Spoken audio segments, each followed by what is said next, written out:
Kongao. Hi Nova. Kongao. Yep, Bluetooth as usual. Not a new thing.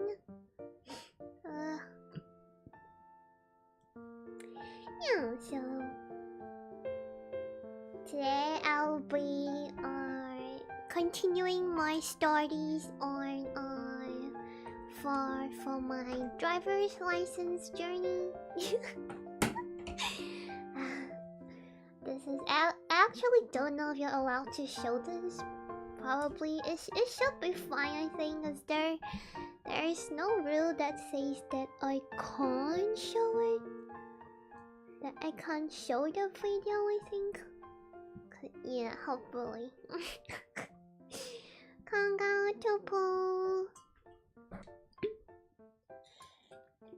Yeah, at most if anyone finds out, I'll just like unarchive the stream, but I think it should be fine.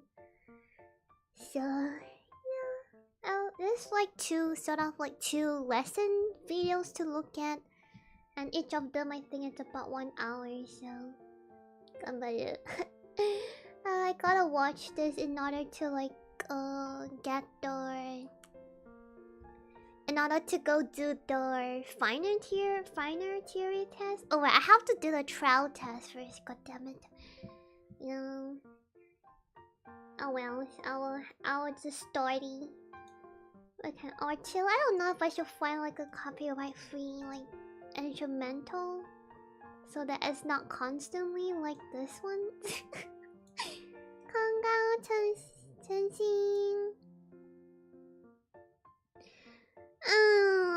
Okay. Copyright free cute music. Cute BGM.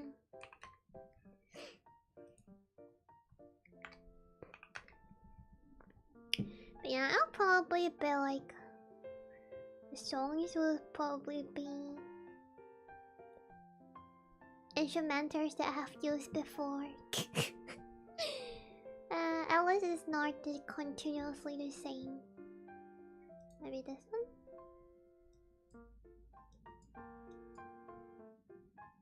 Yeah.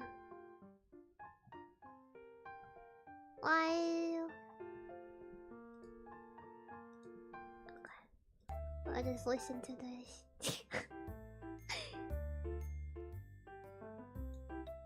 Is it too soft or too loud? I gotta make it. No, I gotta make it smaller for me because I gotta hear the video.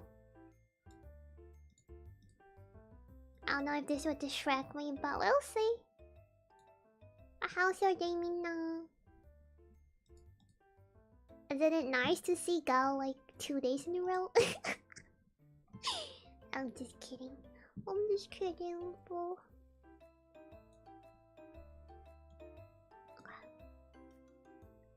Okay, so this is my lesson. This feels so weird, but I think streaming it will help me to motivate myself to watch through the whole lesson video. Or Safety Driving Center Online Learning. Kinda loud. You can find the Basic Theory Handbook at the following website. Click the I'd Like to Know tab. Select Online Learning Portal. Select Preferred Language for Basic, Final Theory Handbook.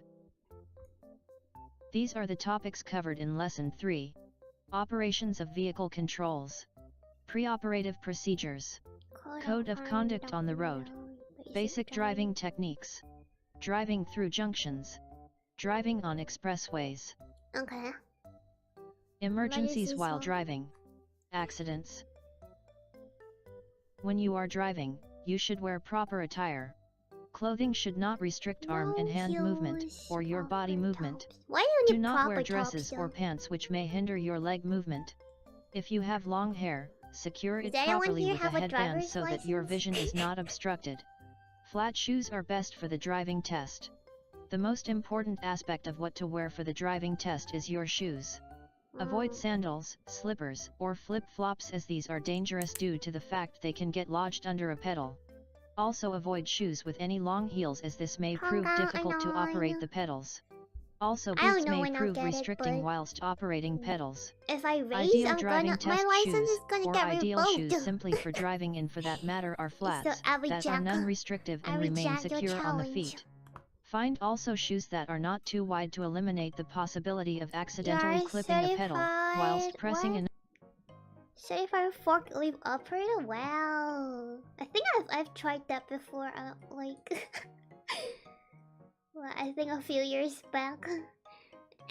another one, and also shoes that have a slim I think sole. it was illegal to Shoes do with it a without slim a sole license, will provide a better feeling between your feet and the pedal, allowing you to gauge the correct pressures better.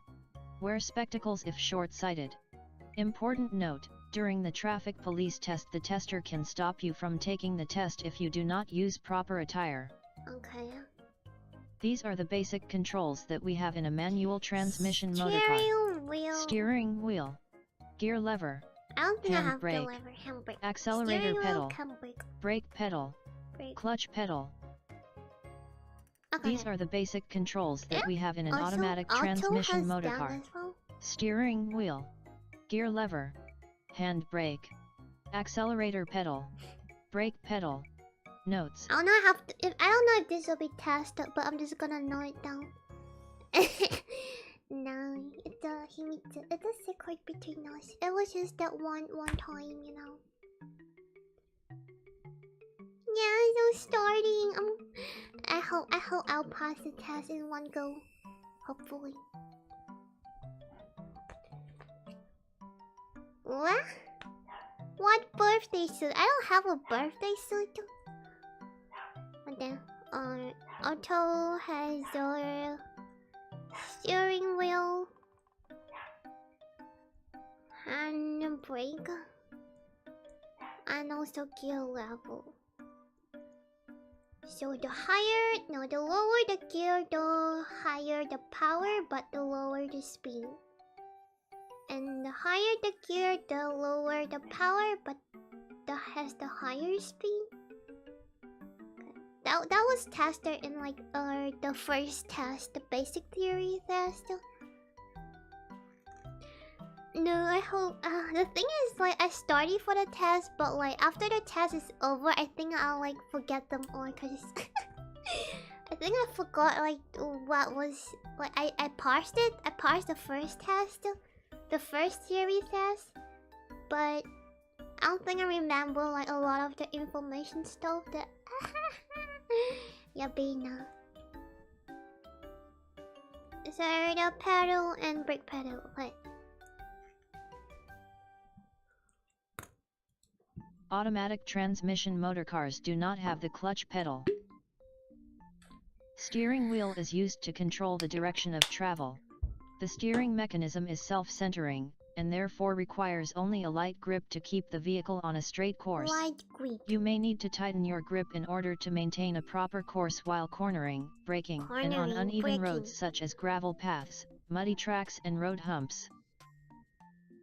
When you turn the steering wheel, only the front two wheels turns. Okay, steering wheel. Proper control of the steering wheel is fun. Steering wheel controls only the front two wheels. Controls only the front two wheels. 건강하지롱. I come back to start the double. Wait, I don't know theory of is driving. The driving theory test that I gotta do as part of like something that I need to get my license. Yeah, but it's only the really first part though, cause my practical lessons hasn't even started yet. But this is something I can fast to finish and like just fundamental focus to the balance on and stability of the vehicle. It is therefore important to maintain Now this isn't really a driving test. This is the theory test. Yeah, I don't know if your country has it, but in my country you have to take like 2 theory tests. Yeah, so it's like exams, but it's driving. Yeah. But there is driving tests too, but that's like at the really end of the driving journey. Maximum control of the steering wheel at all times. 2 hands should be holding the steering wheel whenever. Steering wheel. Wheels turns. Proper control of the steering wheel is fundamental to the balance and stability of the vehicle. It is therefore important to maintain maximum control of the steering wheel at all times. 2 hands should be holding the steering wheel whenever the vehicle is in motion, unless you are changing gear or working another control with 1 hand. While driving, do not rest the elbow on the window edge or the armrest. Grip the steering firmly, but not too tightly. When the vehicle is moving, you need very little effort to turn the steering wheel. There are 2 recommended methods of holding the steering wheel. Choose the method which is comfortable to you. Quarter to 3 position or 10 to 2 position. Do not release the steering wheel and allow it to spring back after you have made a turn. Do not turn your body when turning the steering wheel. Firmly, but not too tightly. When the vehicle is moving, you need very little effort to turn the steering wheel. There are 2 recommended methods of holding the steering wheel. Choose the method which is comfortable to you. Quarter to 3 position or 10 to 2 position. Do not release the steering wheel and allow it to spring back after you have made a turn. Do not turn your body when turning the steering wheel. Okay. Hand brake is used to keep the vehicle in a stationary position. It is sometimes referred to as the parking brake. It should not be used to stop vehicle when driving, except in an emergency such as foot brake failure. Okay. The hand brake operates on the 2 rear wheels, and is used to prevent the vehicle from rolling forward or backward when the vehicle is parked or stationary. Okay, handbrake affects the 2 real controls. The 2 real wheels.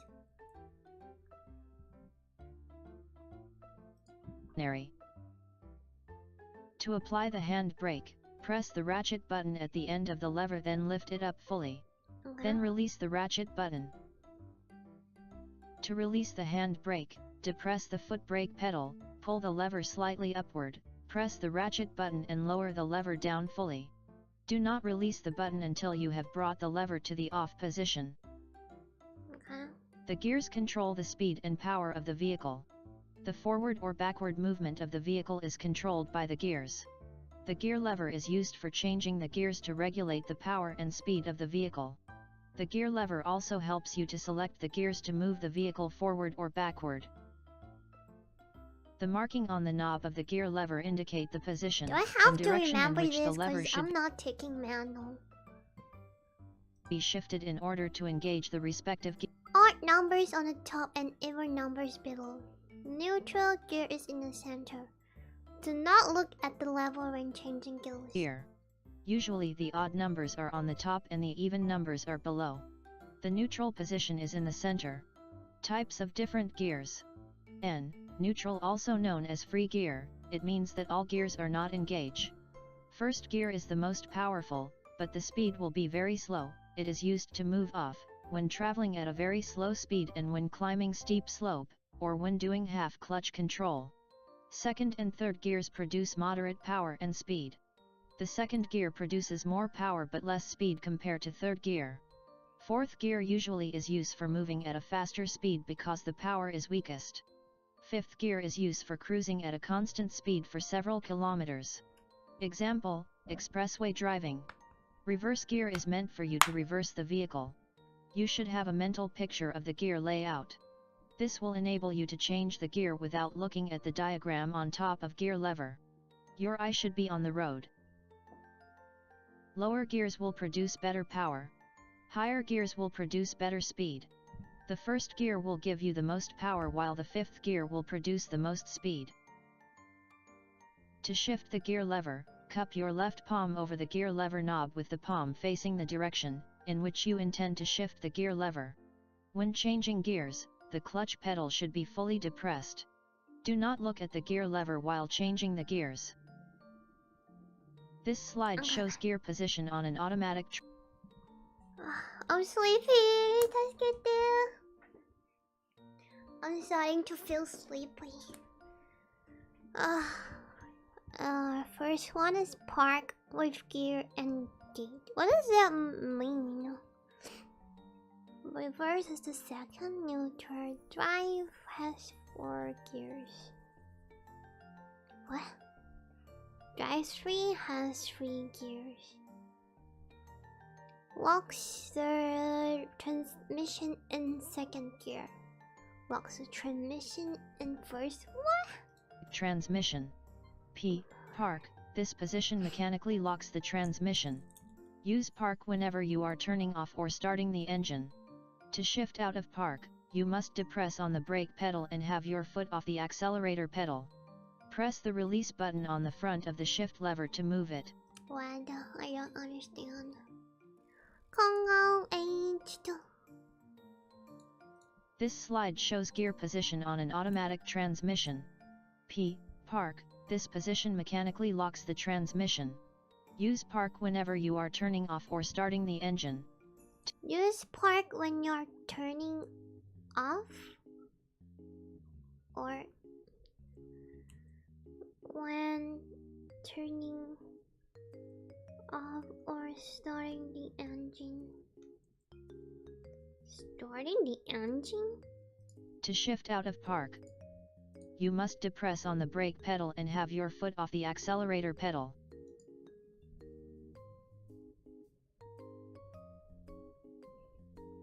What? Why can't you have the subtitle on the video as well? It's kind of stupid.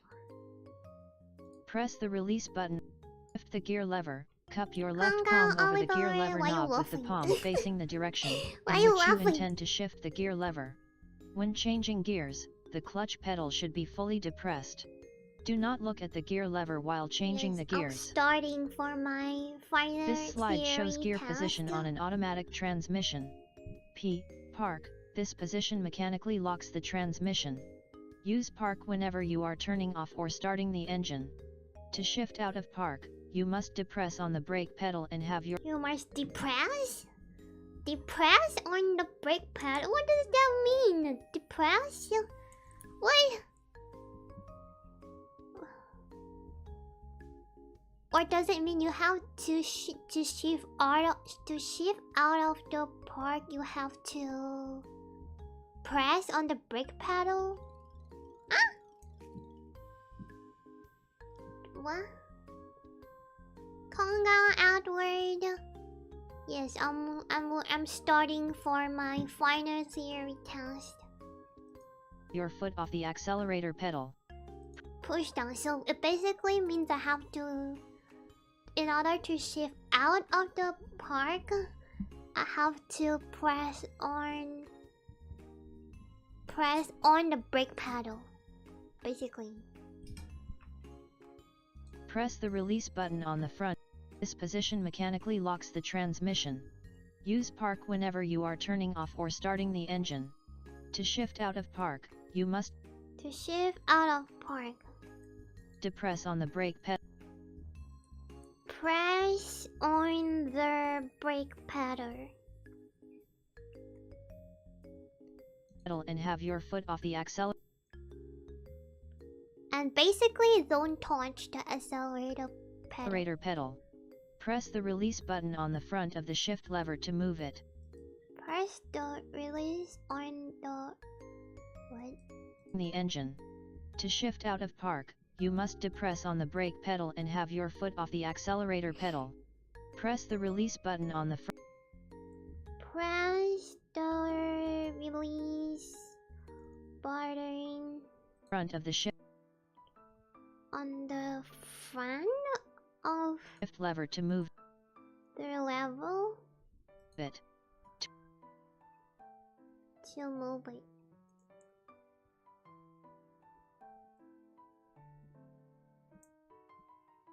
To avoid transmission damage, come to a complete stop before shifting into P. Complete stop before shifting into P.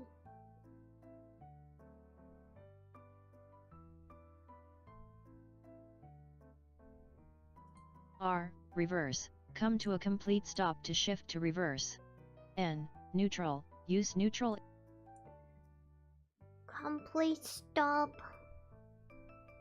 First. If you need to start a stalled engine, or if it is necessary to stop briefly with the engine idling. Depress on the brake. R. Reverse. Come to a complete stop to shift to reverse. N. Neutral. Use neutral if you need to start a stalled engine, or if it is necessary to... If you need to start a stalled engine. If you need to start a stalled engine. Stop briefly with the engine idling. To stop briefly?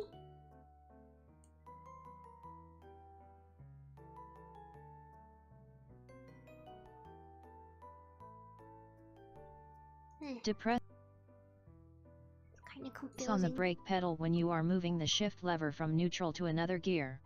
D. Drive. What? To avoid transmission damage, come to a complete stop before shifting into P.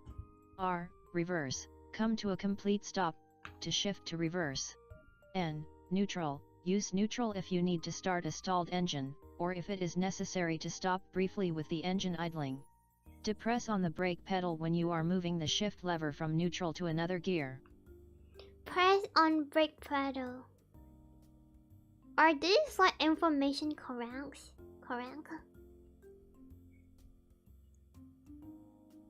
So those who have like driving license, do you like press on the brake pedal to like switch from neutral to like auto gears? Press brake pedal to shift from into order. Hello, Angry. I don't know. I basically just started. I'm only like 7 minutes into the video, and it's kind of confusing. Really confusing. D. Drive. Use this position for normal driving. Okay. D. Use this for normal driving. The transmission automatically selects a suitable gear for your speed and acceleration. D. Okay, so it selects, it's like automatically, okay? D3. This position is similar to D, expect only the first 3 gears are selected. 2. Okay. Same for D, but has only 3 gears. So, like, the car will help you choose the gear that's, like, suitable for your driving, boy? Okay. So, okay, sure. Auto selects.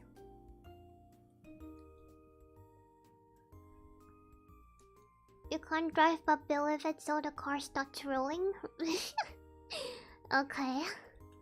Yeah, I'm like learning for the auto one. Shift to 2. Press the button on the front of the shift lever. R. Reverse. Wait. Come to a complete stop to shift to reverse. N. Neutral. Use neutral if you need to start a stalled engine, How or if does it it is work necessary though? to How stop does it know briefly that with the engine. How does it know that you need like higher power or lower power? Idling. Depress on the brake pedal when you are moving the shift lever from neutral to another gear. D. Drive. Use this position for normal driving. The transmission automatically selects a suitable gear for your speed and acceleration. D3. This position is similar to D, expect only the first 3 gears are selected. 2. To shift to 2, press the button on the front of the shift lever. Press the button on the front of the shift lever. To shift to Press the button on the front of the shift lever.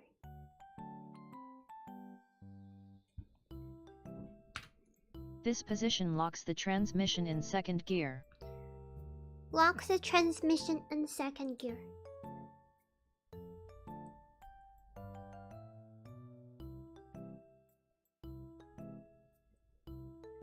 So this basically, instead of the D, you just lock your gear on second gear? It does not downshift to first when you come to a stop. This gear is used to give more power when climbing and increase engine braking when going down steep hills. Okay, when climbing and going down steep hills.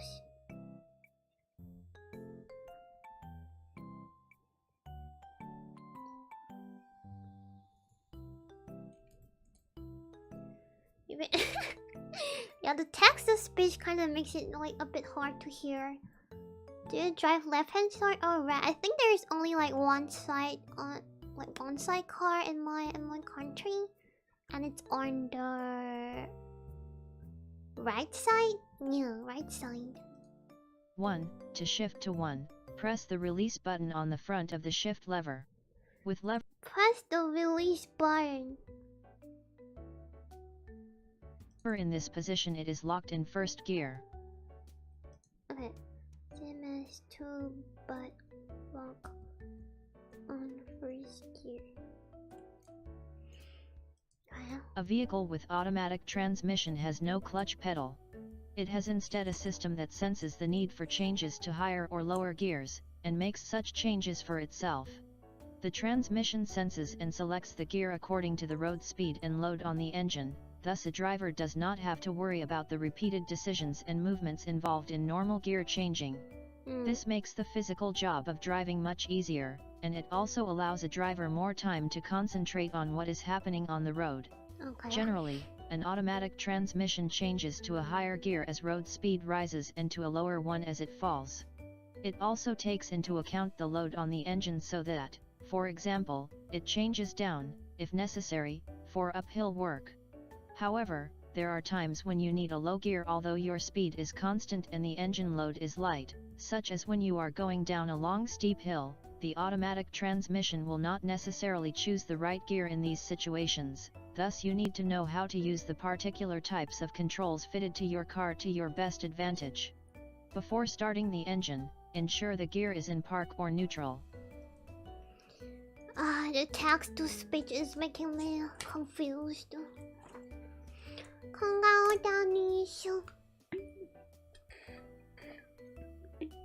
But I guess I just have to know like the gears are like automatically selected, and then when climbing or going downhill I should be more like, I should usually try to change to 2 or 1, whichever that fits, cause it doesn't, the auto might not like choose accurately, I guess. So before starting the engine, make sure the gear is in park or neutral. Yeah, it's auto. I'm learning auto. Gear position is shown on the instrument panel. Okay, that's the instrument panel. Instrument panel. Before moving off, check the gear position on the instrument panel. Kick down. This is a device that provides quick acceleration when needed, example when you want to overtake. Sharply pressing the accelerator pedal right down causes a quick change down to the next lower gear. To return to the higher gear, ease the pressure off the accelerator pedal.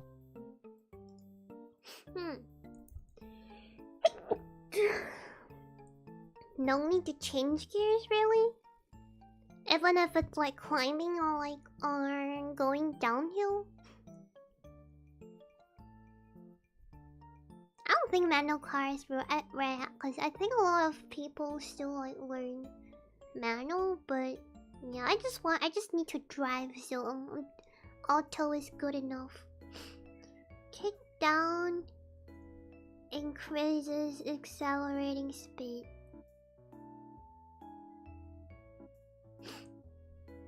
So this is by detecting the pressure on the paddle.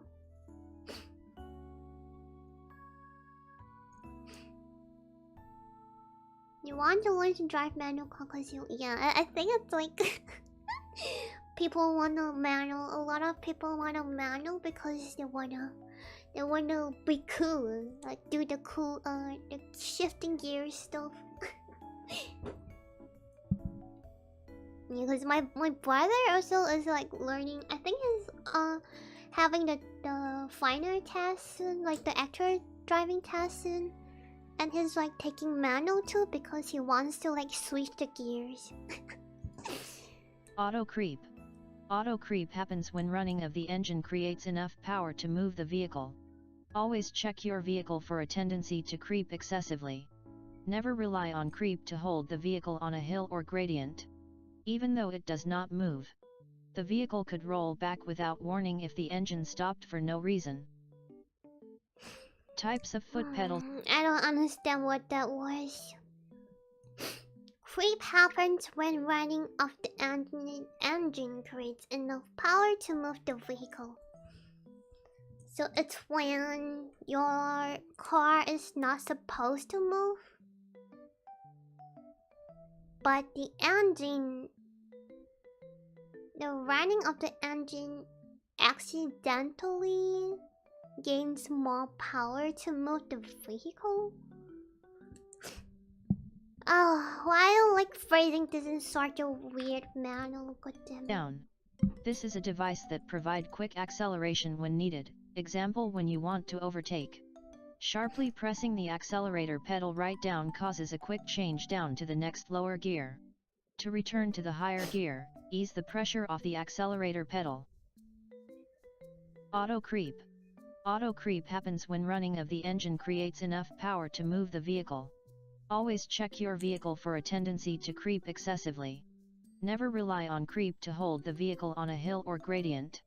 Even though it does not move, the vehicle could roll back without warning if the engine stopped for no reason. Types of foot pedals on a manual transmission vehicle. Accelerator pedal is positioned on the extreme right of the group of pedals. The foot brake is in the middle of the group of pedals. The clutch pedal is on the left of the group of pedals. The accelerator pedal.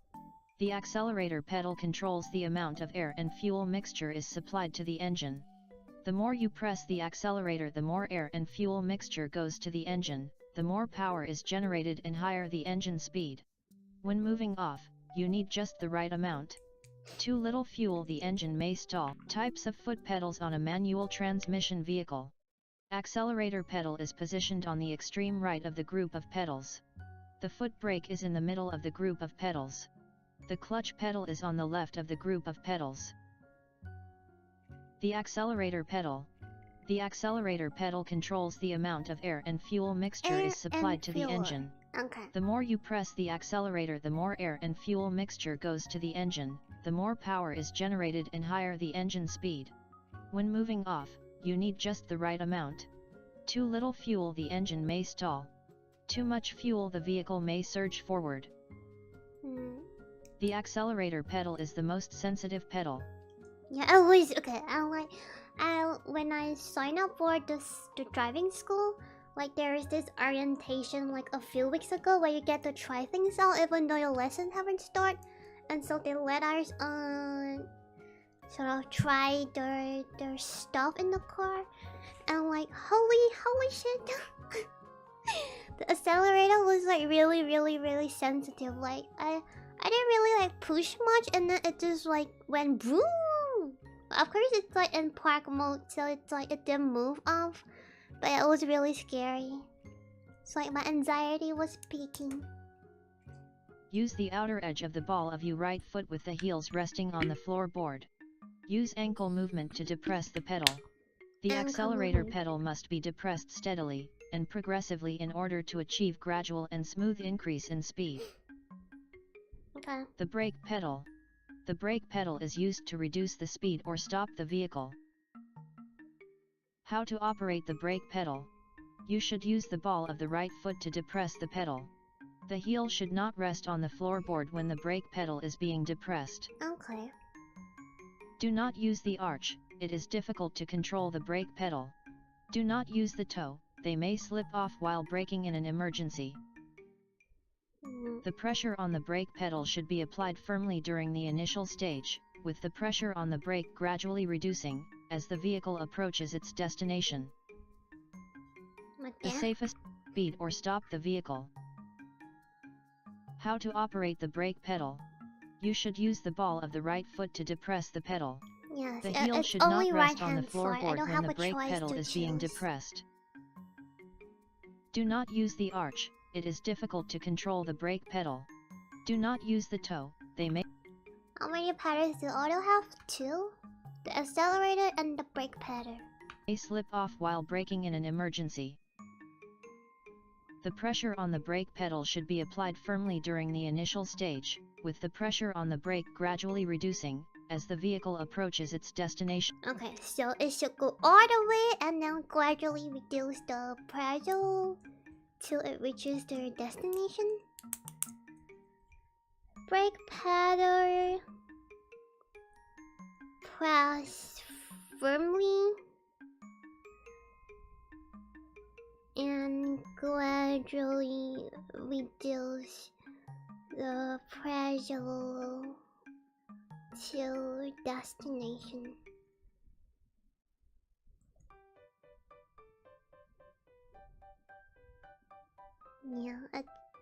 Yeah, mine is just auto, so I don't have the clutch pedal. The safest way to brake will be to employ the intermittent braking technique. The advantages of intermittent braking technique are: it gives adequate warning to motorists following behind. It prevents the wheels from locking, which can cause skidding. This method should not be done when stopping the vehicle in an emergency. The clutch pedal is used off while braking in an emergency. Intermittent. The pressure on the brake pedal should be applied firmly during the initial stage, with the pressure on the brake gradually reducing, as the vehicle approaches its destination. The technique of intermittent braking is to depress and release the brake pedal 2 or 3 times before bringing the vehicle to a stop. Depress brake pedal to warn others, release pedal, apply sufficient pressure to slow down or stop. So you basically repeat like the steps in the repeat stepping on the brake. I don't know, Kongao. You pump the brakes rather than slam, so like you boom, like stop, like that. Safest way to brake will be to employ the intermittent braking technique. The advantages of intermittent braking technique are: it gives adequate warning to motorists following behind. How does people know? It prevents the wheels from locking, which can cause skidding. This method should not be done when stopping the vehicle in an emergency. The clutch pedal is used to connect and disconnect the clutch from the engine. The clutch is made up of 2 plates. One is connected to the engine, and rotates all the time when the engine is running. The other plate is linked to the gearbox, and rotates only when it's held against the first plate by spring. When the clutch pedal is fully depressed, the clutch is disengaged. The power from the engine is not transmitted to the gearbox. Do I have to remember When the clutch pedal is fully released, the clutch is engaged. The power from the engine is transmitted to the gearbox. In neutral, even though both plates are touching each other, the wheels do not turn because no gear is engaged. How to operate the clutch pedal? You need to use the ball of the left foot by using the knee movement to depress or release the pedal. Your heel should not rest on the floorboard when the clutch pedal is being depressed. Use knee movement to depress or release the clutch pedal. Do not use ankle movements. If you use the ankle movement, you may not be able to release the clutch fully. When you depress the clutch, you always do it quickly. When release the clutch, you always do it gradually. You should place your foot on the floorboard when the clutch is not in use. Note, in an automatic transmission vehicle there is no clutch pedal. When to use the clutch pedal? You should use the clutch pedal whenever you wish to. When moving off, engage the gear in first or reverse gear. When starting from rest, come to a stop. Change to another gear when the vehicle is in motion. The directional indicator is usually on the steering column. Left signal on right. What? You should turn on the directional indicator when you intend to change direction. The indicator must be turned off after use. Leaving the indicator on after use may confuse other road users. Most indicators are self-canceling indicators. Self-canceling indicators might not go off when the steering wheel is turned slightly. Therefore, always check that the indicators are off after a maneuver. To turn on the indicator. To signal to the left, push the stalk up. To signal to the right, push the stalk down. Okay, so it's push the whole thing up, right? After you turn on like the signal thing. Push up. Up is to left. Down is to right. Is that right? You actually took an advanced driving survival course? What? To cancel the signal, the stalk must be in the middle, off position. Okay, I got it. Signal off is middle and off the knob. Turn clockwise one click to turn on the position light. On most vehicles, the light switch is at the end of directional indicator. They normally have 4 positions. 1. Off position. 2. Position lights, it includes sides lights, tail light and number plate light are on. 3. Low beam. 4. High beam. For low beam, at this position, the headlights and all the lights are. To signal to the left, push the stalk up. To signal to the right, push the stalk down. To cancel the signal, the stalk must be in the middle, off position. On most vehicles, the light switch is at the end of directional indicator. They normally have 4 positions. 1. Off position. 2. Position lights, it includes sides lights, tail light and number plate light are on. Side light, number plate light and tail light.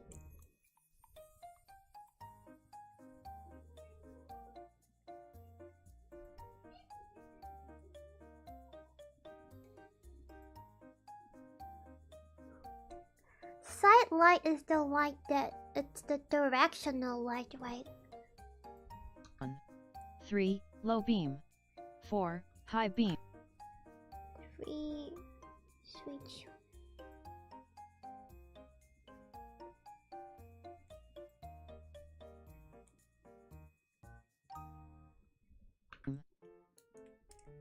For low beam, at this position, the headlights and all the lights should come on together. For high beam, at night when visibility is poor, turn on the high beam by pushing the lever forward. In built-up areas or when facing oncoming vehicles, pull the lever backward to switch to the low beam. Indicator. They normally have 4 positions. 1. Off position. 2. Position lights, it includes sides lights, tail light and number plate light are on. 3. Low beam. 4. High beam. For low beam, at this position, the headlights and all the lights should come on together. For high beam, at night when visibility is poor, turn on the high beam by pushing the lever forward. Pushing the lever forward? In built-up areas or when facing oncoming vehicles, pull the lever backward to switch to the low beam. The lever... Oh. Damn it. Okay, I don't get it, but I suppose I will know it when it comes to like the actual lessons, but it should be fine if I like roughly know it for the test. The horn is used to warn other road users of an impending danger. It is located at the crossbar of the steering wheel. When there is a need to honk, tap it lightly. Aggressive sounding of the horn is dangerous. It can distract and alarm other road users. On most vehicles, the wiper switch is at the side of the steering column. This switch normally have 4 positions. Off position. Intermittent speed, used when it is drizzling. Low speed, used when it is raining. Fast speed, used when it is pouring heavily. To operate the windscreen wiper, move the lever downwards to any of the wiper speed position. The windscreen washer is turned on by pulling the lever towards you. The ignition switch is used to start and off the engine. It has 5 position. Lock, the steering wheel is locked when the key is not inserted. Insert the key and turn it in clockwise direction to unlock the steering wheel. Off, engine and all accessories are off. The steering wheel is free. ACC, electric current flows to accessory and fixtures. On, electric current flows to ignition system. Bro, ST, what the fuck? starter motor begins to rotate speed position. The windscreen washer is turned on by pulling the lever towards you. Oh, it's so annoying. The ignition switch is used to start and off the engine. It has 5 position. Lock, the steering wheel is locked when the key is not inserted. Insert the key and turn it in clockwise direction to unlock the steering wheel. Off, engine and all accessories are off. The steering wheel is free. ACC, electric current flows to accessory and fixtures. On, electric current flows to ignition system. ST, starter motor begins to rotate. Once the engine is started, quickly release the key. It will automatically return to the on position. The hazard light switch is used as warning lights, to warn other motorists when your vehicle breaks down. It will switch on the 4 direction lights simultaneously. It can also be used when stopping momentarily at the side of the road. The demi-stir switch will activate the demi-stir, on the rear windscreen of your vehicle. Heat will be generated to clear the condensation, and prevent misting on the rear windscreen. Instrumental panel provides you with the information of various parts of your vehicle while driving. Yeah, but I don't know if I don't know if this will be like this information will be tested in the final theory test, so I have to like understand it, but the video is really badly done. Tachometer will show you the number of engine revolutions per minute, RPM. When vehicle is idling, engine revolution should be about 750 to 1000 RPM. Speedometer indicates the speed of the vehicle. It can also be used when stopping momentarily at the side of the road. The demi-stir switch will activate the demi-stir, on the rear windscreen of your vehicle. Heat will be generated to clear the condensation, and prevent misting on the rear windscreen. Instrumental panel provides you with the information of various parts of your vehicle while driving. Tachometer will show you the number of engine revolutions per minute, RPM. When vehicle is idling, engine revolution should be about 700. What is RPM? It's not even on there. It's not even on the ground. What the frick? 150 to 1000 RPM. Speedometer indicates the speed of the vehicle. It can also be used when stopping you with the information of various parts of your vehicle while driving. Tachometer will show you the number of engine revolutions per minute, RPM. When vehicle is idling, RPM is the numbers basically. Engine revolution should be about 750 to 1000 RPM. 700? Where is the number even? It's not even on the...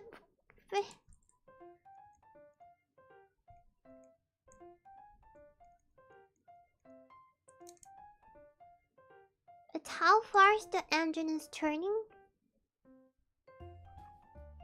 But like, wait. Number of engine revolutions per minute, RPM. When vehicle is idling, engine revolution should be about 7. When it's idling. Where do you get the number? It's not 152. even on there. It's not even on the tachometer or whatever it is. The tachometer only shows 1 to 8. Or is it just an information and it's not like it won't show you? Doesn't idling means like it's not moving? Then why do it need 1000 RPM. Speedometer indicates the speed of the vehicle. Odometer records the mileage traveled. The total mileage of the vehicle.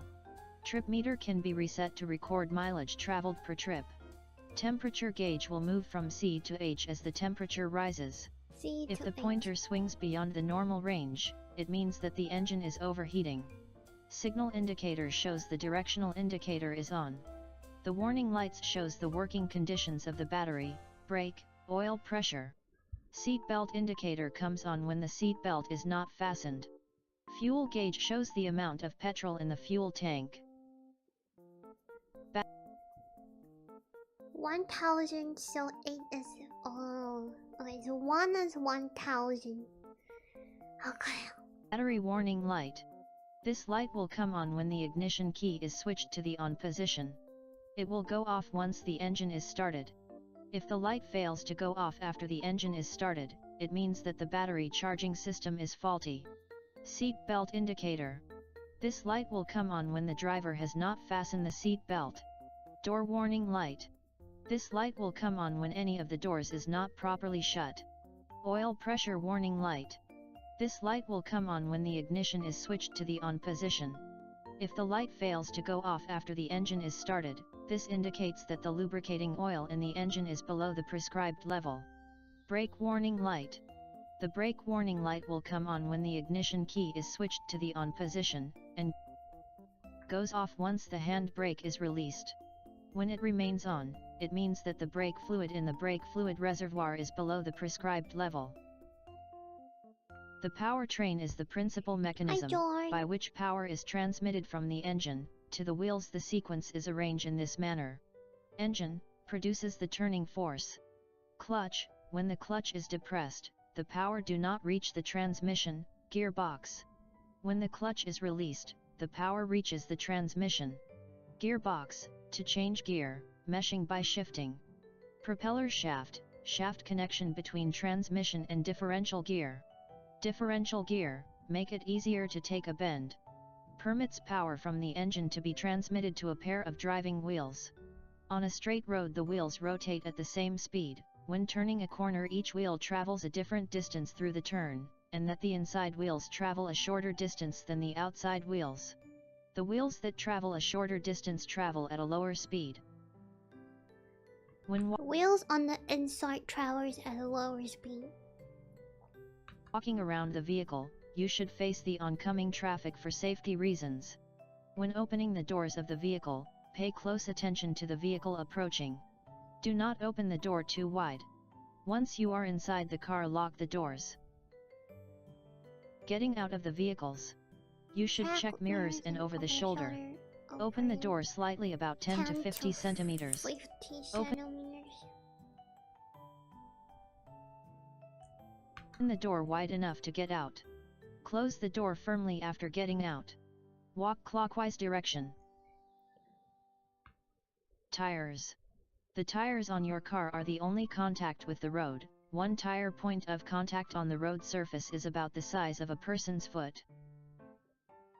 You must also check and make sure that the tires are properly inflated and not punctured. Example 1, air pressure too low. When the tires are underinflated, the sides of the tire will have more contact with the road. The side of the tire will wear out quickly.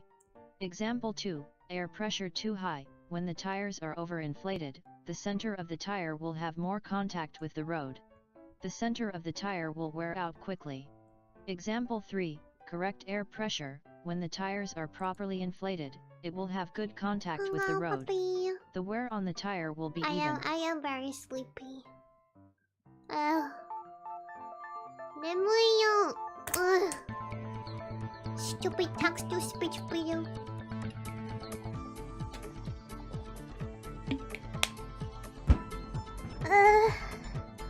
Honestly. sleep.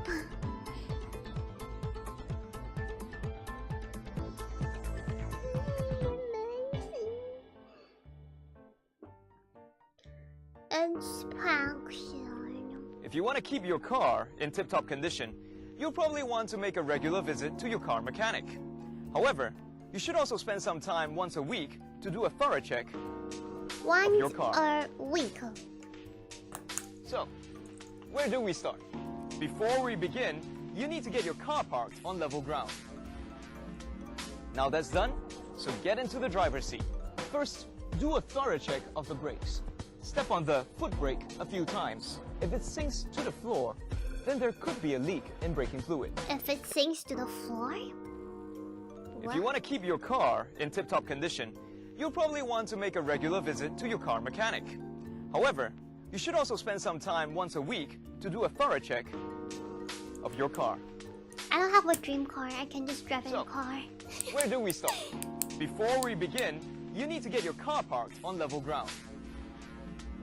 Now that's done, so get into the driver's seat. First, do a thorough check of the brakes. Step on the foot brake a few times. If it sinks to the floor... If it sinks to the floor...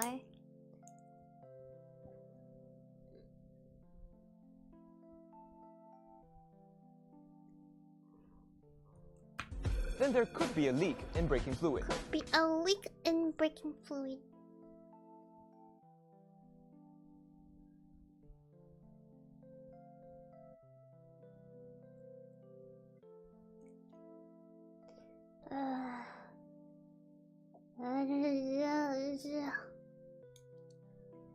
If the pedal feels spongy, however, then there could be air in your hydraulic line. Contact your car brake a few times. If it sinks to the floor, then there could be a leak in braking fluid. If the pedal feels spongy, however... Spongy? What do you mean by spongy? Oh.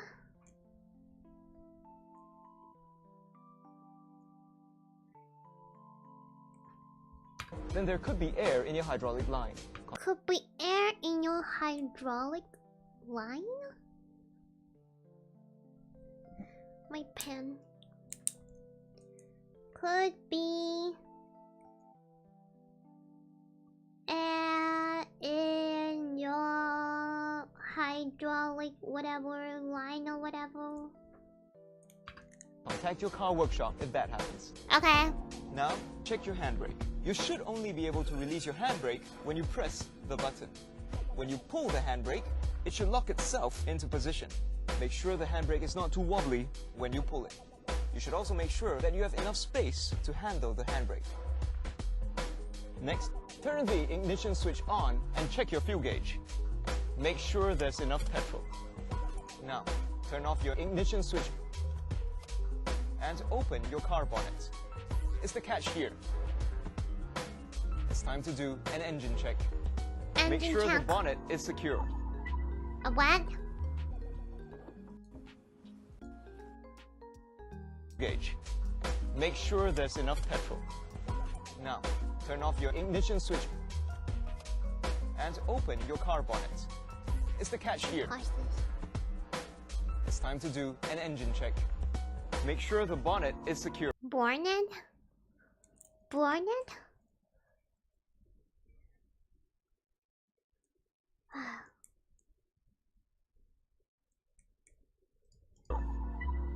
And secured. Looks complicated, doesn't it? First, you need to check the brake fluid. Top up the fluid if the level is low. If the level is too low or it continues to stay low, then there could be a leak. In which case, you know who to call. If your car has power steering, you should also check that the power steering fluid is sufficient. Next, you need to check the water level in the reserve tank. It is safe if the water level is between the upper and lower marks, but it is best to bring the level up to maximum.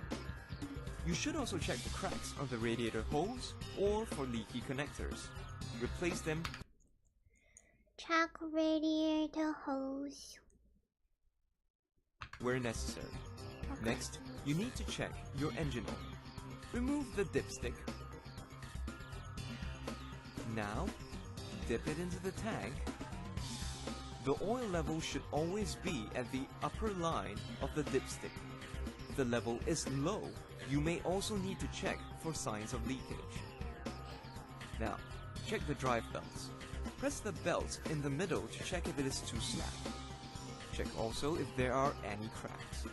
Next, check the car battery. Many the dipstick. Level is between the upper and lower marks, but it is best to bring the level up to maximum. You should also check the cracks on the radiator holes or for leaky connectors. Replace them where necessary. Next, you need to check your engine oil. Remove the dipstick. Engine what? Engine hole? And the why you have like subtitles for like some parts and not for some parts, huh? Level is between the upper and lower marks, but it is best to bring the level up to maximum. Okay, don't know. Thanks for coming. You should also check the cracks on the radiator holes or for leaky connectors. Replace them where necessary. Next, you need to check your engine oil. Remove the dipstick. Engine oil. And an engine oil? Now, dip it into the tank. The oil level should always be at the upper line of the dipstick. If the level is low, you may also need to check for signs of leakage. Now, check the drive belts. Press the belt in the level is between the upper. Replace them where necessary. Next, you need to check your engine oil. Remove the dipstick. Now, dip it into the tank. The oil level should always be at the upper line of the dipstick. If the level is low, you may also need to check for signs of leakage. Now, check the drive belts. Press the belt in the middle to check if it is too slack. Check also if there are any cracks. Next, check the car battery. Many cars now come with you also check if it is too slack. Too what? Check if it is too slack. But the dipstick. If the level is low, you may also need to check for signs of leakage. Now, check the drive belts. Press the belt in the middle to check if it is too slack. Why do you mean slab? My god, I can't speak proper English. Just freaking put subtitles, man. Check also if there are any cracks. Next, slank. I heard slab. Ooh, why can't you just say it's loose? Why you have to like act like your English is like a lot of vocabulary, huh? Ooh.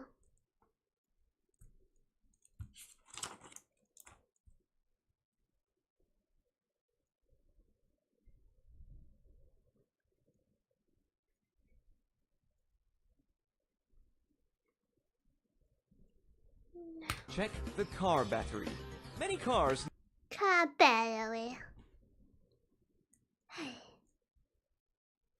now come with a maintenance-free battery. You only need to check the color indicator to see if the battery needs to be charged. If the indicator is negative, then you'll need to charge the battery. If you're not sure how, you can approach a mechanic to help you. Turn the ignition switch on, but don't start the engine. You'll need to check your lights and signals one by one. Your left signal, right signal, hazard lights, your headlights. First, low beam, followed by high beam.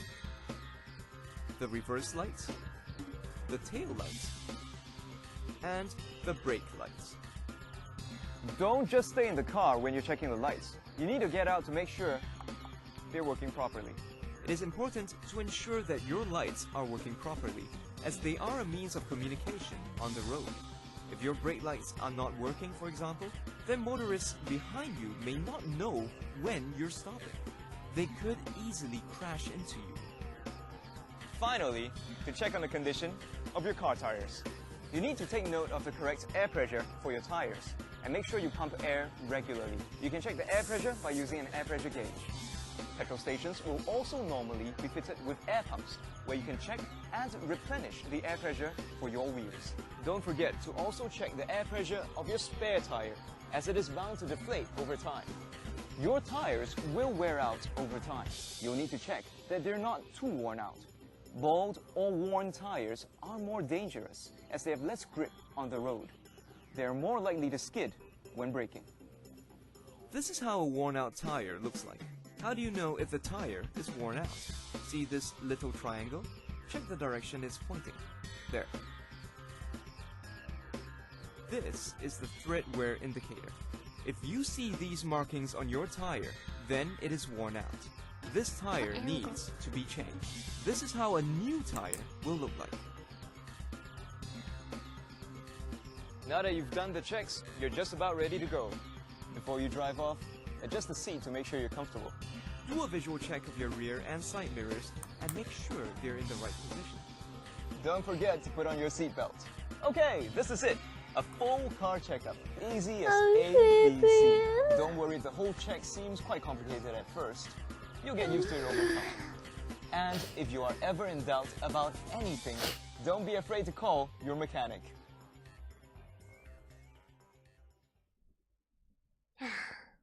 Pain. Sitting posture. Your sitting posture is very important for safe driving. It helps you to relax and concentrate on the job of driving. You should sit comfortably in an uncramped manner. Two distinct benefits are derived from this. You will reach your destination in a much better shape. It will enable you to operate the controls and devices easily. Sit upright and lean against the backrest with both hands holding the steering wheel. Elbows should be bent slightly. Adjust the seat so that the left leg is almost straightened when the clutch is fully depressed. Adjust the headrest so that it forms a straight line with your ear and eye. Seat belt. Fasten helps you to relax and concentrate on the job of driving. You should sit comfortably in an uncramped manner. Two distinct benefits are derived from this. You will reach your destination in a much better shape. It will enable you to operate the controls and devices easily. Sit upright and lean against the backrest with both hands holding the steering wheel. Elbows should be bent slightly. Adjust the seat so that the left leg is almost straightened when the clutch is fully depressed. Adjust the headrest so that it forms a straight line with your ear and eye. Seat belt. Fasten the seat belt only after you have adjusted the seat and are in the correct driving posture. Seat belt should be worn low across the front of the pelvis, chest, and shoulder. Seat belt should not be twisted. Each belt assembly must only be used by one occupant. For the non-retractable type of seat belt, the slack should not be more than a clenched fist space between the shoulder belt and your chest. It is the driver's response. The clutch is fully depressed. Adjust the headrest so that it forms a straight line with your ear and eye. Seat belt. Fasten the seat belt only after you have adjusted the seat and are in the correct driving posture. Seat belt should be worn low across the front of the pelvis, chest, and shoulder. Seat belt should not be twisted. Each belt assembly must only be used by one occupant. For the non-retractable type of seat belt, the slack should not be more than a clenched fist space between the shoulder belt and your chest. What is that? Oh, stupid textile speech. Oh. It is the driver's responsibility to ensure that all passengers wear seat belts. Failure to put on the seat belt is an offense. There will be a penalty of 3 demerit points and $150 fine. $150 fine. Mirrors and signals. 3 points. Mirrors. You should always check the mirrors before moving off, slowing down, stopping, overtaking, making any turn. You must also check your mirrors every 5 to 10 seconds, even when you are traveling on a straight road. Mirrors are important for you to see the rear vision. You need to adjust them before you start driving, so that you don't get distracted trying to adjust them when you are driving. Adjust the mirrors when you are seated with the seat belt secured. Hold the edge of the rear view mirror, and adjust it so that you have a good view of the rear through the rear windscreen. Adjust the side mirror until the horizon is slightly above the center line. part of the body of the vehicle should be seen in the mirror. Horizon is slightly above the center line.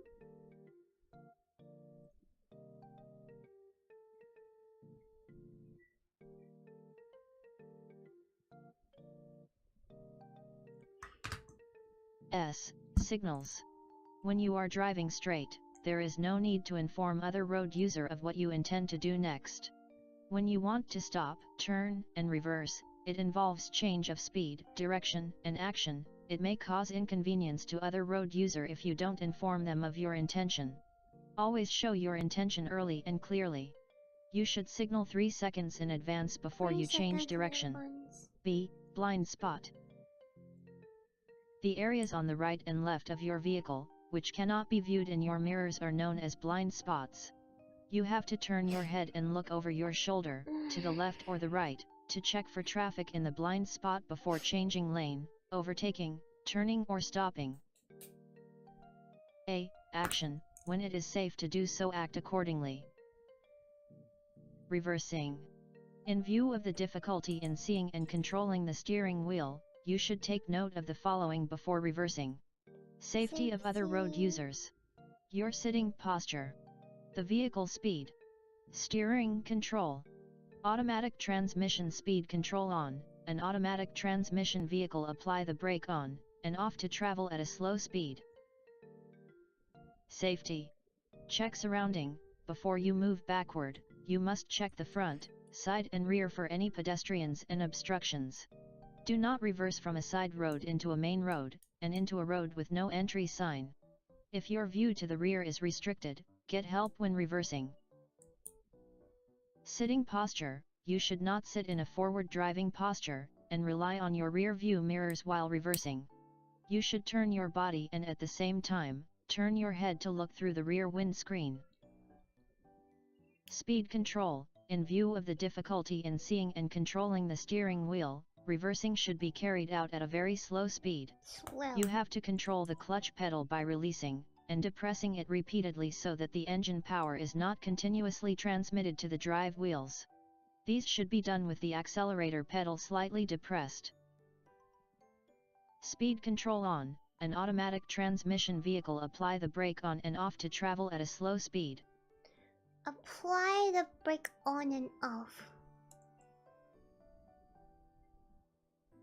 On and off to travel at a slow speed.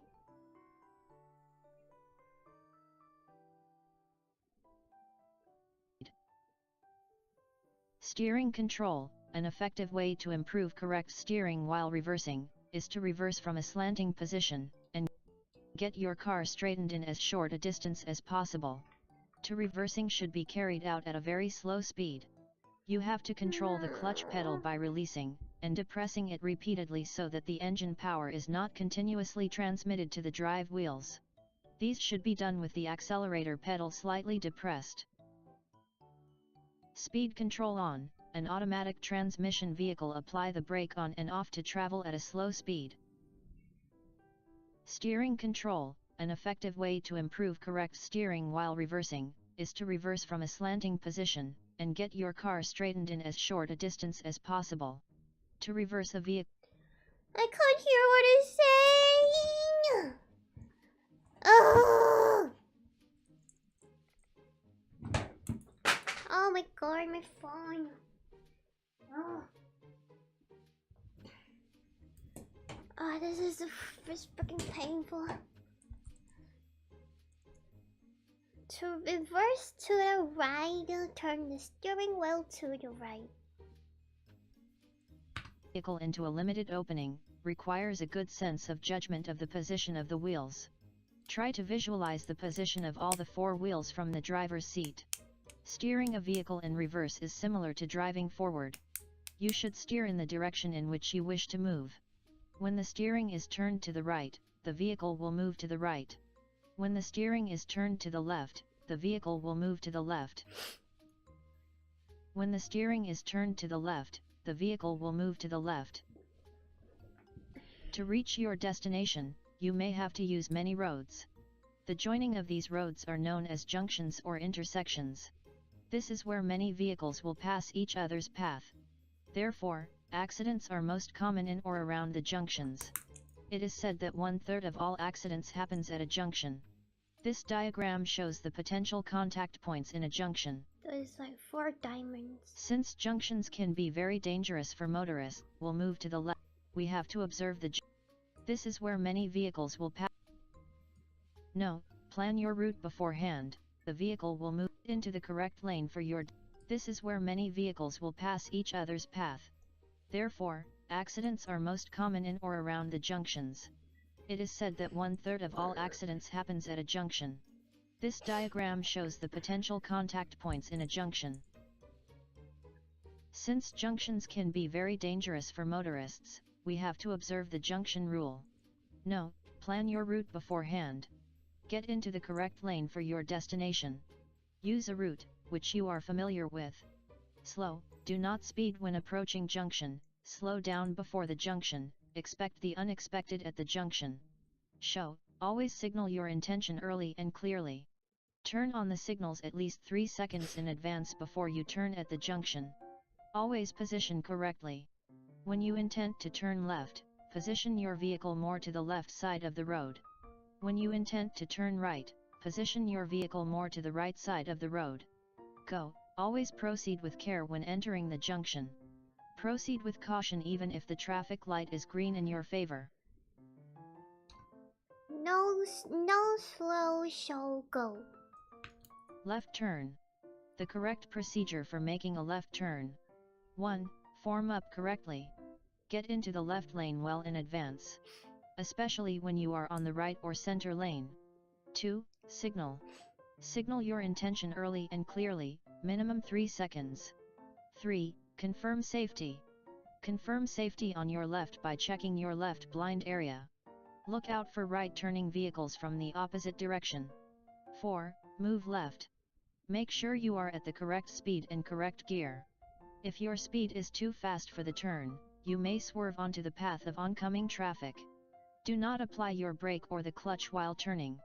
Slowing down or changing the gear should be done before you turn, not while turning. For drivers, do not keep close to the left as the inner rear wheel may hit the curb. 5. Look out for pedestrians. Look out for pedestrians who may not have completed their crossing or are about to cross the road. Always stop and allow them to cross the road safely.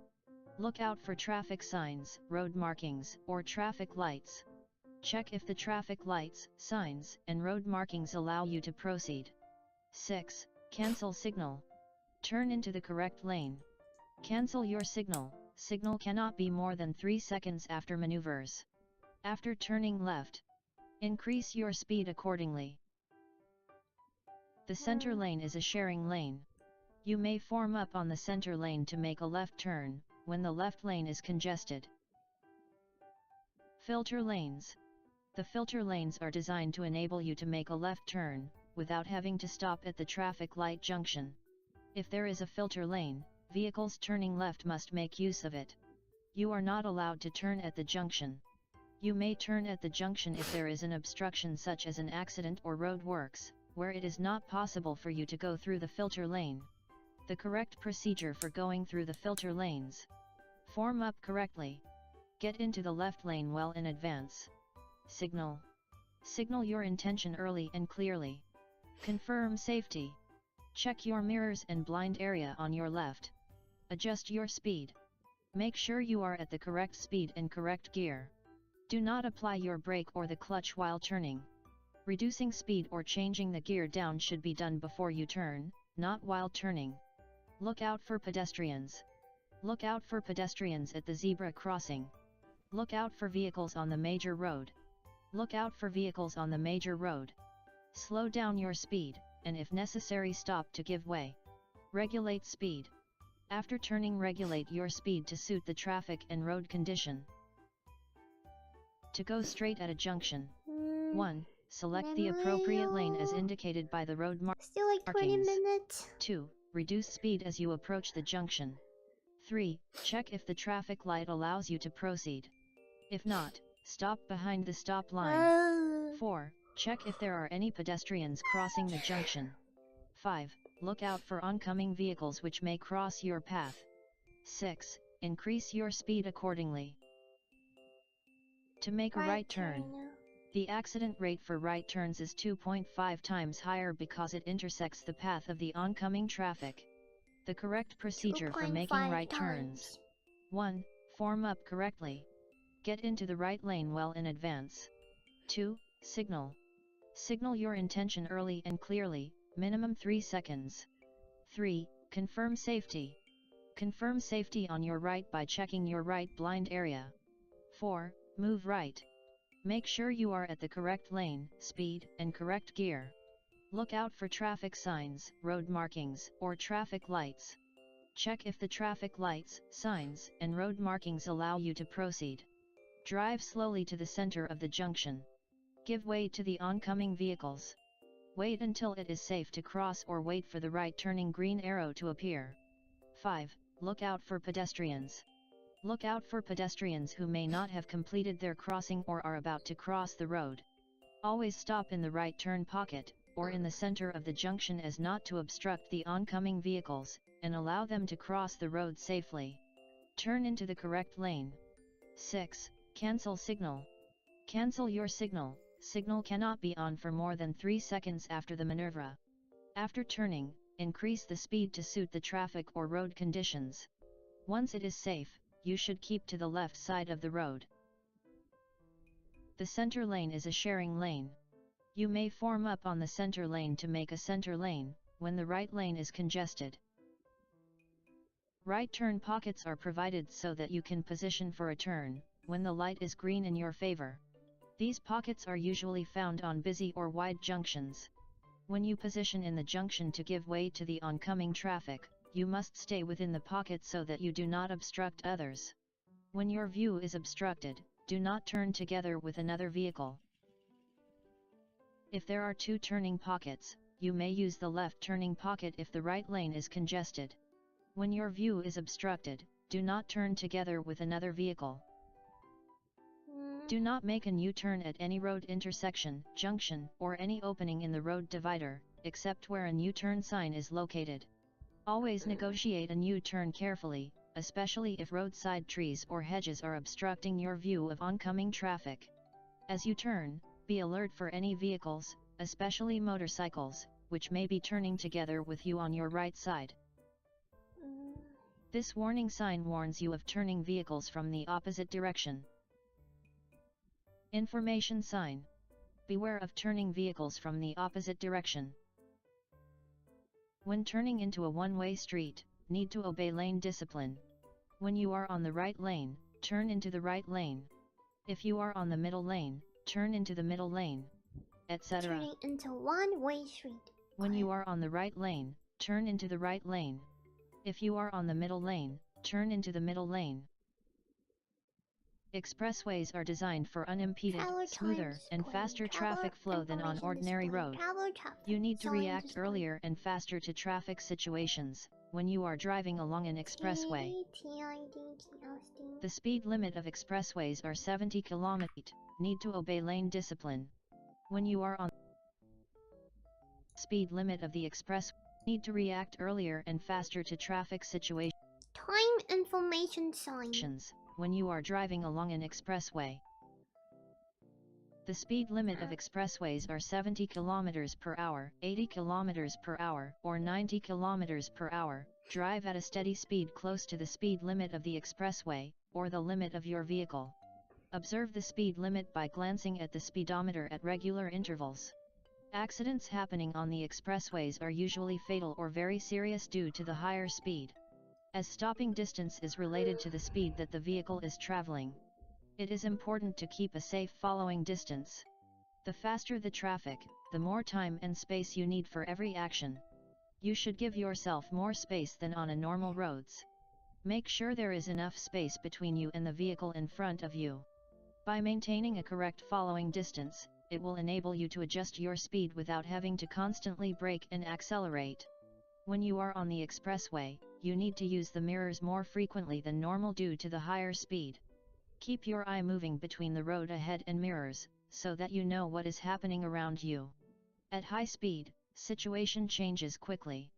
Effective observation helps you to prepare for any sudden development. Try not to drive at the blind spot of other vehicles. Do not race with other vehicles, or weave in and out of traffic. Lane discipline. Do not use the rightmost lane, lane 1, unless overtaking another vehicle. It is meant for emergency vehicles and overtaking. When you use it, return to the inner lane as soon as it is safe for you to do so.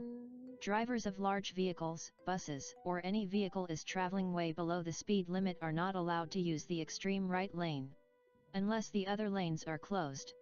It is not meant for speeding. Because of traffic volume on 3-lane expressway, many of the expressways are widened to for 4 or 5 lanes. Center lanes, lane 2, are for fast-moving vehicles. When the left lane is congested with slow-moving vehicle, you may use the center lane. Slower-moving vehicle should keep to the left lane, lane 3. Do not hog the center lanes. Road hogging holds up traffic and slows its flow. It also causes other faster-moving vehicles to overtake dangerously on the left. Acceleration lanes are provided on the expressways for you to pick up speed, in order to merge into the expressway. Indicate your intention to join the expressway. Make sure you can be seen. Assess the speed of the traffic on the expressway before you try to join. When you are on the acceleration lane, pick up the speed, close the speed limit, or those vehicle on the expressway before you merge into the expressway. Try not to stop at the end of the acceleration lane, unless queuing to join other slow-moving traffic. Do not cut sharply in front of other vehicles from the acceleration lane. Acceleration lanes are provided on the expressways for you to pick up speed, in order to merge into the expressway. Indicate your intention to join the expressway. Make sure you can be seen. Assess the speed of the traffic on the expressway before you try to join. When you are on the acceleration lane, pick up the speed, close the speed limit, or those vehicle on the expressway before you merge into the expressway. Try not to stop at the end of the acceleration lane, unless queuing to join other slow-moving traffic. Do not cut sharply in front of other vehicles from the acceleration lane. Deceleration lanes are provided on the expressways. When leaving the expressway, plan your exit early, signal left and move into the deceleration lane, and slow down to the speed for the road you are joining, usually indicated by the speed limit sign. On an expressway with 3 or more lanes, do not cut across to the deceleration at the last minute. If you miss an exit, do not reverse. Carry on to the next exit. Road shoulders on the expressways is not a deceleration lane. You must not drive on that lane. It is meant for emergency vehicles, and for towing vehicles to stop and attend to emergencies. Do not stop or park on the expressway, including on the road shoulders. You may stop or park your vehicle on the road shoulder of the expressway in the event of a breakdown, accident, or sudden illness. It is an offense to drive on the road shoulder of the expressway. Motorists who flout this rule will be awarded with demerit points and a fine. They may also be charged in court. A motorist may stop on the road shoulder by virtue of sudden illness, accident, or when the vehicle breaks down. In the event your vehicle breaks down on the expressway, move the vehicle to the road shoulder as safely as possible. No part of the vehicle should protrude onto the expressway. Stop as close as possible to the left away from traffic. Switch on the hazard lights. Do not attempt to repair your vehicle on the expressway.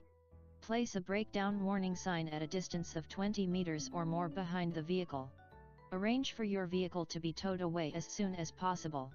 Passengers and motorists are to stand behind vehicle impact guardrails, while waiting for the rescue vehicle to arrive. Do not let down or pick up passengers on the expressway.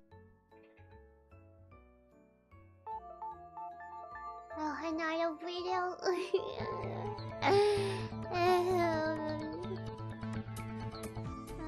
I don't know if I even absorb like important information that they're gonna test on your theory test. Yeah.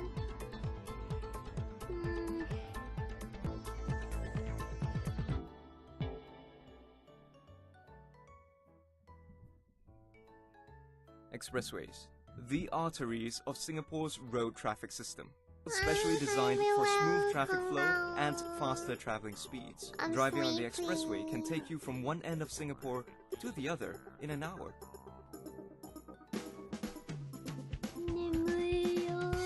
But with high speed comes greater danger. One wrong move and it could be fatal. You need to be at your highest level of concentration and react faster to changing conditions. Except in cases where there is high traffic volume or a jam, you're expected to keep pace with the traffic once you enter an expressway. Speeds on the expressway can easily reach anywhere between 60 to 90 kilometers per hour. When you enter a slip road leading up to an expressway, you should build up your speed to match the traffic flow on the expressway. Signal your intention and check early to ensure the lane is clear before entering. The chevron marking is designed to channel traffic. Do not drive over it. It is illegal. You're also not allowed to park at the road shoulder except in an emergency, such as during a vehicle breakdown. If this happens, remember to display the breakdown sign prominently behind your vehicle. Stay away from your vehicle when waiting for the tow truck. It is safer that way. It's the same if you're a motorcyclist. Do not try to push your bike along the road shoulder. Just call for assistance and stay away from the motorcycle and road. The leftmost lane of the expressway is usually for slow-moving vehicles like lorries and buses. Traffic flow is generally slower on this lane. If you're driving a slow-moving vehicle, you should keep on the left side of the road and allow other vehicles to overtake you. The middle lane are for faster moving vehicles. Use this lane if you wish to travel at optimum speed. The rightmost lane is reserved for emergency and overtaking vehicles only. Avoid using that lane except when overtaking a vehicle. You should, after overtaking, return to the second lane as soon as it is safe to do so. Speed can be a thrill, but driving is not a game. Do not make a habit of overtaking other vehicles on the expressway. Keep to your lane and speed as far as possible. Do not change lanes abruptly. Weaving in and out of traffic can be dangerous and fatal, both to yourself and other motorists on the expressway. Do not tailgate. Always keep a safe following distance from the vehicle ahead. You should plan well in advance where you will be exiting the expressway. Keep left early and reduce your speed accordingly. There will usually be a stretch of continuous double white lines just before the exit. Do not cross these lines. They are there to prevent vehicles from changing lanes abruptly just to make the exit. If you miss the exit, do not try to reverse your vehicle to reach the exit. You should instead head for the next exit point and exit there. Even for motorcyclists, trying to push your motorcycle backwards can be very dangerous and distracting I for drive road on the users other behind side you. of the road. There are plenty of road signs and aids along the expressway that help to keep traffic Oh, flowing smoothly. no, The expressway's monitoring and feed your advisory system, or temptation, Will. these lines. They are there to prevent vehicles from changing lanes abruptly just to make the exit. If you miss the exit, do not try to reverse your vehicle to reach the exit. You should instead head for the next exit point and exit there. Even for motorcyclists, trying to push your motorcycle backwards can be very dangerous and distracting for road users behind you. There are plenty of road signs and aids along the expressway that help to keep traffic flowing smoothly. The expressway's monitoring and advisory system, or EMAS, provides timely and updated information on traffic conditions ahead. Pay close attention to the EMAS display boards and follow the instructions given to avoid getting into trouble later. The electronic road pricing system is critical in diverting traffic during peak hours. You should keep in mind the timing and locations of ERP gantries around the island. Ensure that your in-vehicle unit is ready beforehand. Do not slow down at the last minute just to insert your cash card. A sudden deceleration of speed can be dangerous to road users around you. Here it's always like keep Do not loud. slow down too suddenly, Keep loud. even if you're nearing an ERP gantry. When you're traveling in a tunnel, remember to keep within the speed limit of the tunnel. Wow. You But I should don't also want look that. out for the lane usage signs. Lanes with green arrows mean they are free for use. A flashing amber cross indicates obstructions ahead. You should Aren't prepare these to like change for to a basic green theory lane. and not minor theory? Lanes marked with a red cross are not for use. Do not drive into these lanes. Okay. When traveling in a tunnel, you should also turn on your headlights God, the and your music radio. sucks. Radio broadcasts will not only keep you updated on traffic conditions, but also warn you of any emergencies. In the event of emergency, there are exits available at regular intervals in the tunnel. Stop your vehicle and head for the nearest exit on foot. Due to the convenience of expressways, it is inevitable to sometimes experience high traffic volumes during peak hours. Even when traffic slows to a crawl, you should always remain patient. Why do they use such music that covers the voice? What the freak? It will not ease the jam, but it can lead to frayed tempers and a higher chance of accidents occurring. When you're on the expressway traveling at high speed, the danger is multiplied many folds. It is essential to stay focused on the road and traffic conditions. Do not make any sudden changes. Stay calm and plan your route and movements in advance. It is not really an option to drive slow, but do not be tempted to drive over the speed limit. Safety is still and always the first priority.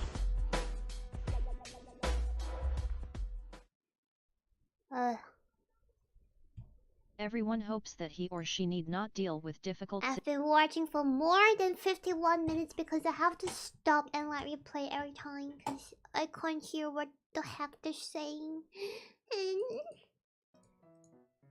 situations on the road. However, no one can predict when an emergency will arise, so be prepared for such incidents. If a breakdown occurs unexpectedly while driving, the most important consideration is to retain control of the vehicle. Let other road users know that something is wrong by sounding the horn, and switching on the headlight and hazard lights. Move to the side of the road after checking that it is safe to do so. Bonnet may be lifted off by the wind if not securely fastened. If this happens, remain calm, and then slow down by braking smoothly, and stop by the side of the road to close the bonnet. When a windscreen is smashed, usually by a rock kicked up by a passing car, you can expect it to be loud, which can startle the driver and passengers. It's essential to remain calm, slowly brake and pull to the side of the road. When safely stopped, assess the damage. If your windscreen is shattered and you cannot see clearly, in such situation, remain calm and turn on the hazard lights.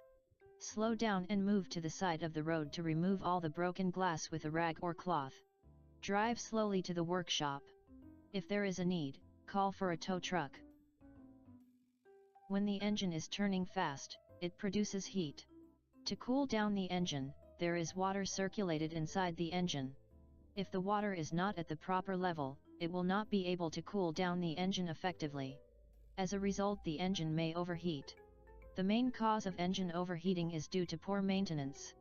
It could also be due to a snapped fan belt or a leak in the radiator. When overheating occurs, the engine idling speed may increase and the temperature indicator will move to the red section on the temperature gauge. When this happens, turn on the hazard lights and move to the side of the road and stop. When overheating occurs, never attempt to open the radiator tank cap, as steam may gush out and you are likely to be scalded. Wait until the engine has cooled down, then open the radiator tank cap and top up. Radiator tank cap.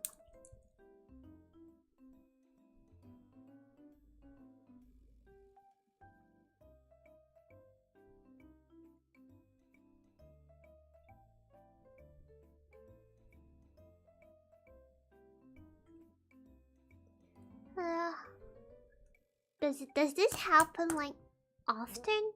Is this a common occurrence? Up with water or coolant. Have your vehicle towed away if necessary.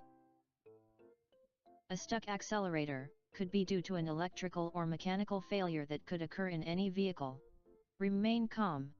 If you find yourself in a situation where your accelerator pedal is stuck, your first reaction may be to panic.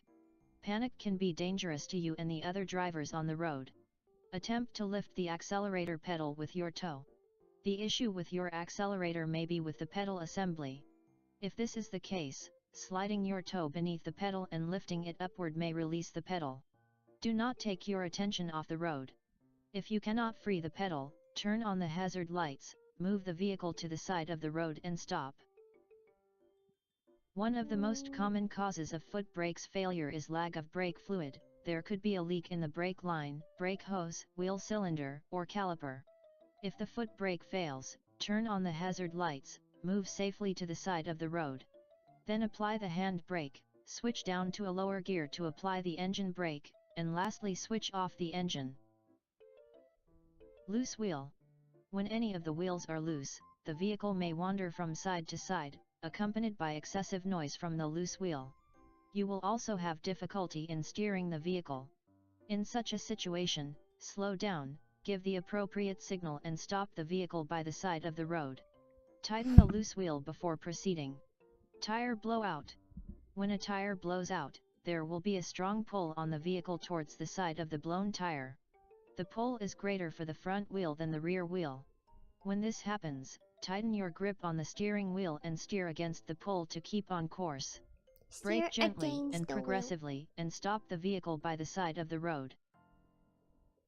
A short circuit in the electrical system can cause a fire in vehicle. Stop your vehicle by the roadside. Get all the passengers out in orderly manner. Move them as far away from the car as possible. Use a fire extinguisher to put out the fire. If you are unable to, call the fire brigade. No, there is one more video. There's one more video that's probably like 1 hour long too, but I don't think I'll watch it today, the other one. Involved in an accident, you should stop irrespective of whether there is an injury or not. Remember to switch on the vehicle hazard lights, to warn the other road users of the accident. In an accident where there is no injury, move the vehicles safely to the side of the road. Both parties should settle between themselves.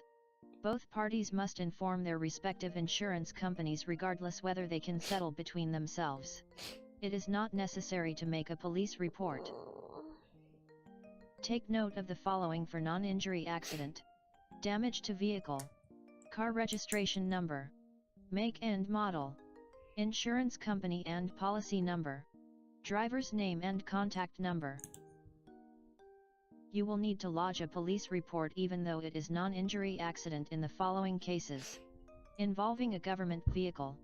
Damage to government property. Oh, no. Involving a foreign vehicle. Involving a pedestrian or cyclist. In an accident where there is injury, do not remove your vehicle without the authorization of a police officer. Call the police and the ambulance. Do not leave the accident scene. Report the accident to the police within 24 hours. Take note of the following for injury accident. Damage to vehicle.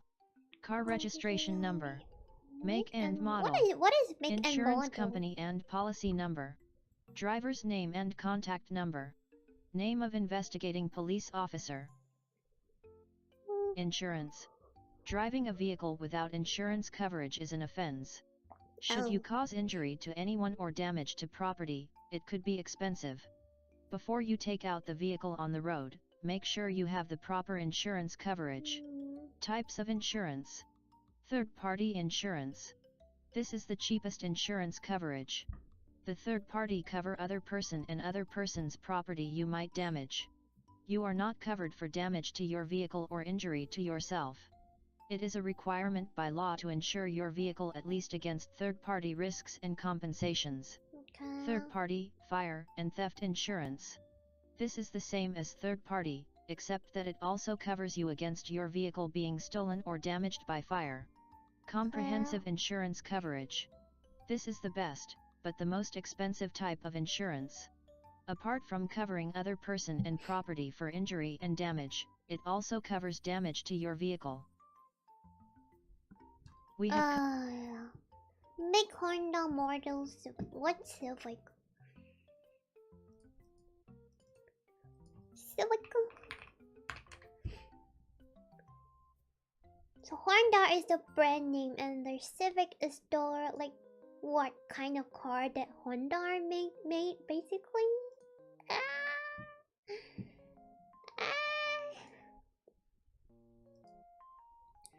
Submit attendance.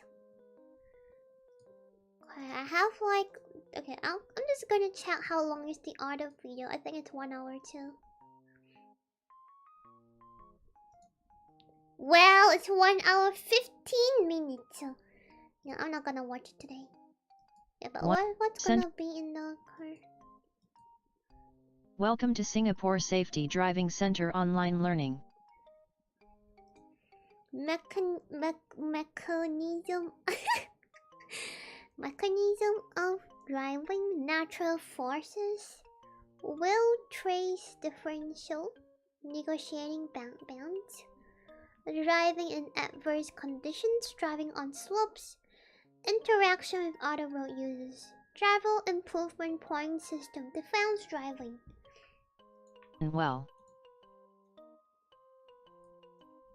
Is it only 8 points? Well, 8 points and it's like really long. Yeah, I'm not gonna do that today.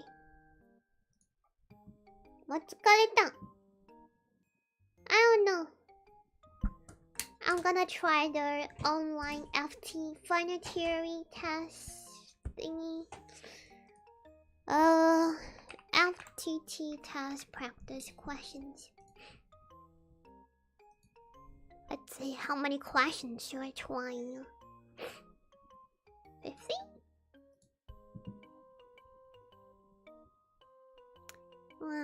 Add stupid ads, push on the site. The motor is the name of the car, like Tesla made a car named Model T. Okay. Okay. Let me... I shall show you the test. To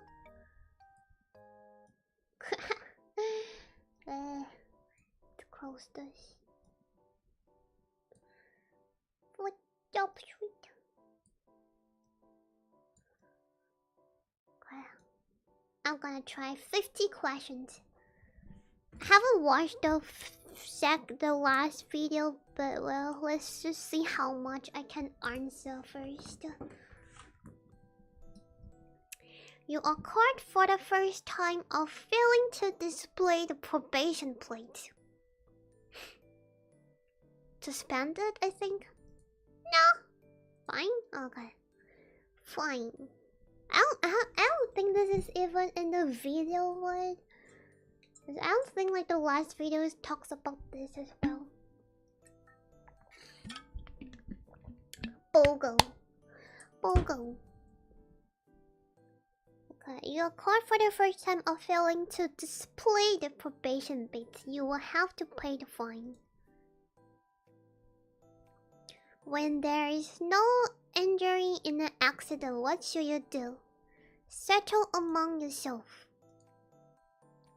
What is the most probable cause of brake fade when traveling down a long steep slope? Most probable cause of brake fade. What is brake fade? I think this is on the last video. Yeah. Most probable cause of... What is brake fade? What the... Brake fade.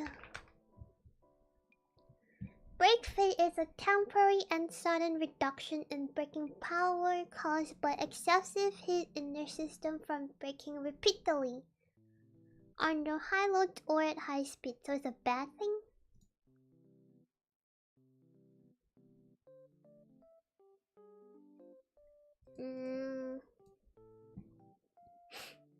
I'm assuming it's either 1 or 2. A. B.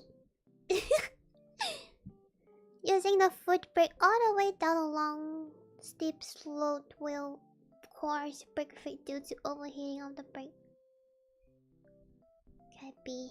I knew it. I just wanted to test if A was the correct answer.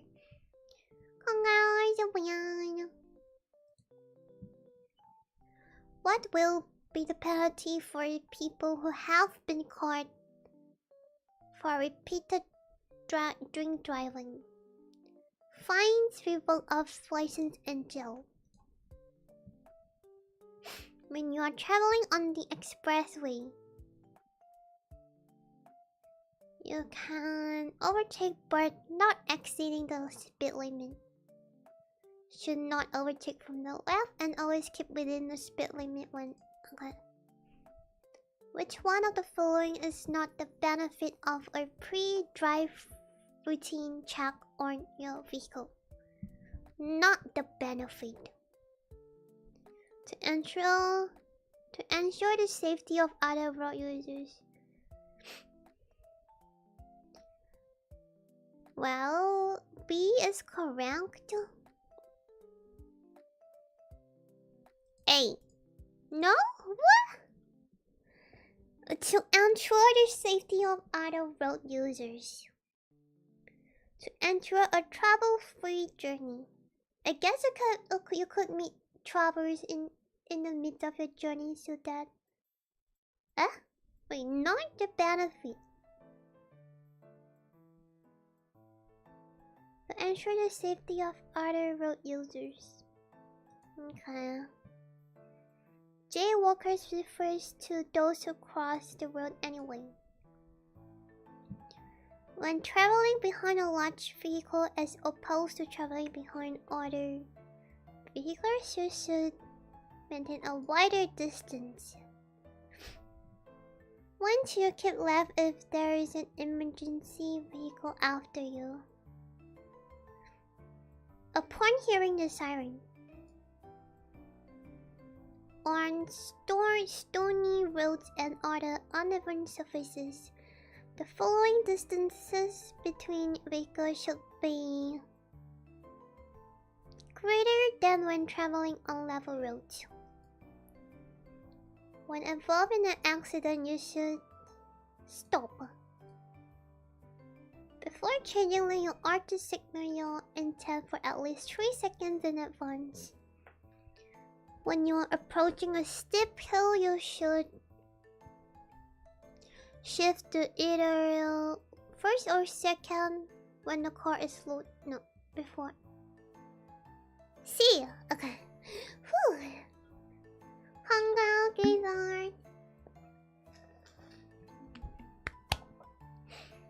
Okay, lower gear gives more power for the car to move up. You may cross the center line of a two-way street when pressing both hazards. But does anyone know if I think only if you're in Singapore and you have done this before, you'll know, but I guess it's only Philo. Are these tested? Are these questions actually tested in the FTT? Because when I practiced for the BTT, like some of these questions also came out, but are the questions repeated? I don't know. Like when I took the BT, the first basic theory test, well, it didn't really ask me a lot of questions, I guess, that I practiced, but yeah, I don't know if this is the correct practice to do. When traveling speed decreases from 50 to 30 kilometers, your field of vision remains the same? Increases? Okay. Well, intermittent braking gives advance warning to drivers falling behind. Tail lights will be up when foot brake is pressed. It also prevents locking the wheels. If you lose proper control of your vehicle after consuming a little bit of alcohol, you will be charged with drink driving. In which of the following situations will you get your license suspended immediately?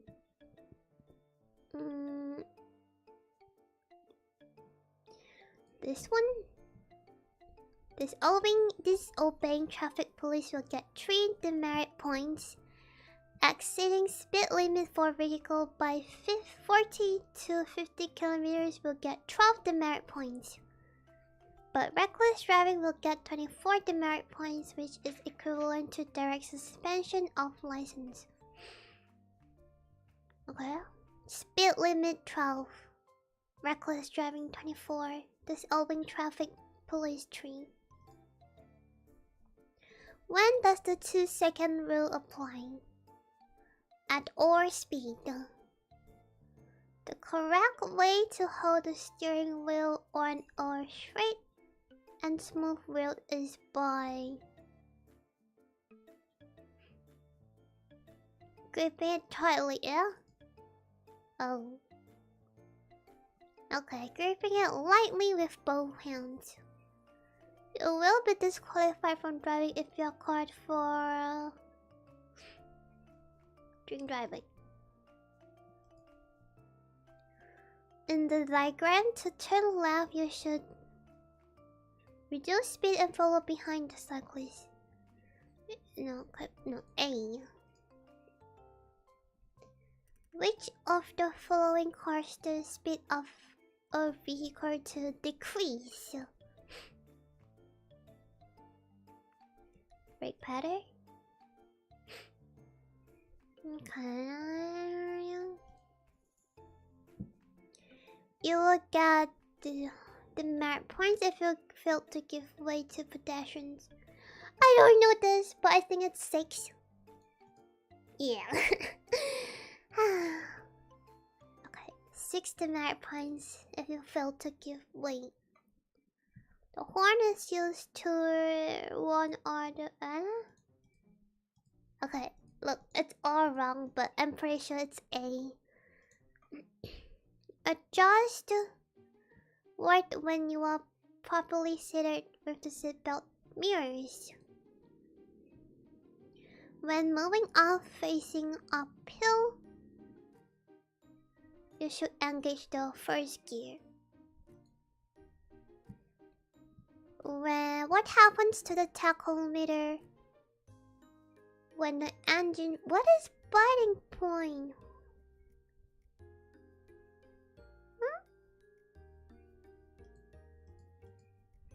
When the engine reaches the biting point, you will see a slight decrease of engine. What is biting point?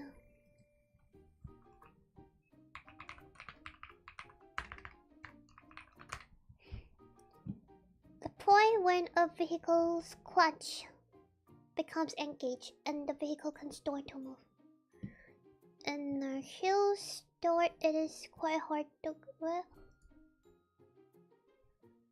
I don't know what this is. But anyway, it's decrease. When using the brake pedal, your right heel should not touch the floorboard. Which pedal should you press first to start a manual car? Clutch.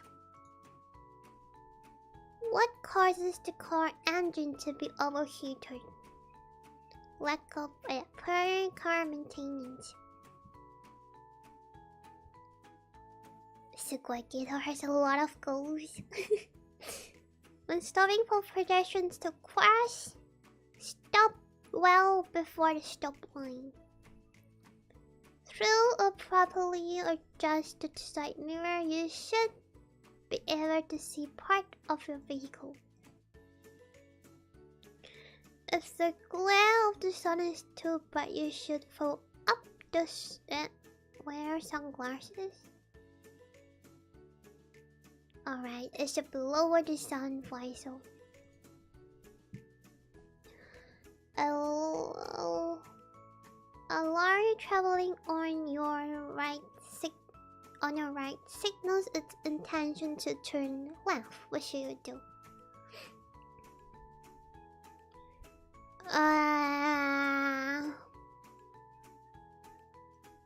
Yeah. Super one. What do you mean by what happened? You want to go? Which of the following statement is incorrect? The gear controls the braking system of the vehicle. The gear can be used to change the movement first one is wrong. If the temperature gauge pointer swings above each position, it means temperature of the gauge is too high. It means temperature inside. No, it means temperature of the engine is too high. New thing? What do you mean? Like this test thing? This quiz thing? Skating is still to both A and B. You step on the brake pedal. Oh, so pole winning is a new thing. I mean, you did one against like a few times.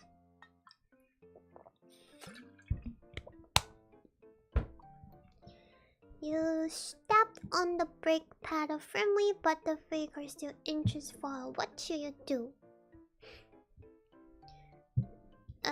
Engage. Oh no, okay. You step on the brake pedal firmly, and the vehicle is still inches forward. What should you do next? Release and depress the brake pedal again. Okay. On the expressway, you may. Okay. If a large vehicle traveling in front of you slightly swerves to its right, though.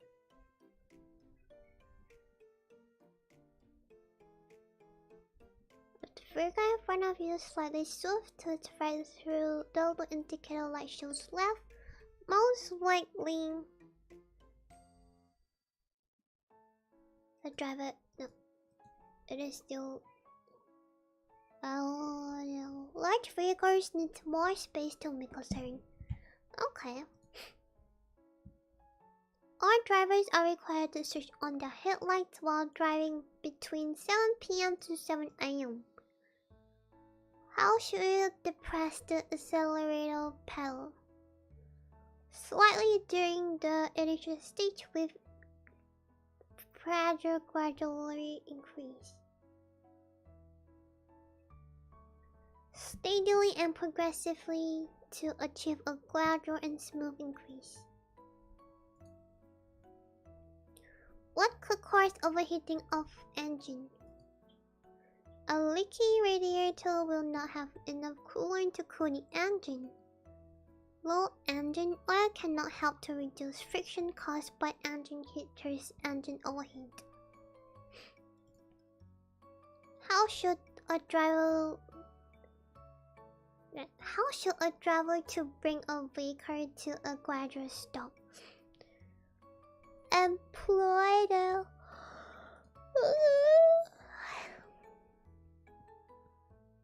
when following a slow-moving bus that obstructs your view, you should maintain a further distance from the vehicle.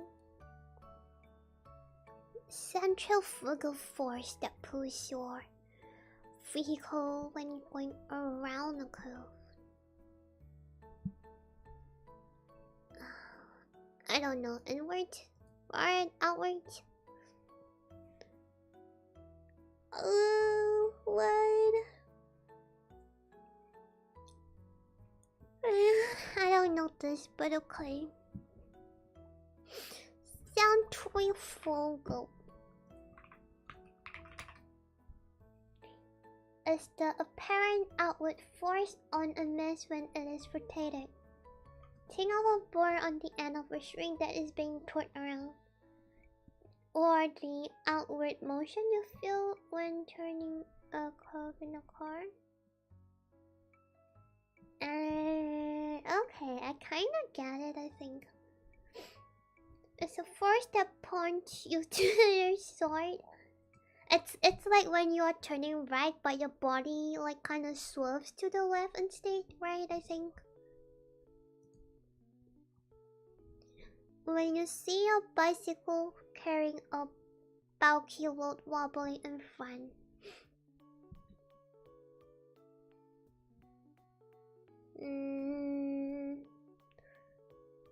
I would say C, because I wouldn't want to like be behind the bicycle, but okay, okay, I'm right. Always slow down and allow a wider space between the vehicle and bicycle before overtaking. You should also try to avoid hindering the traffic behind and crossing. Okay. After changing from second gear to third gear, you should... This is for like the... manual... A, C. Okay, release gradually. If that being calculated, your reaction should be...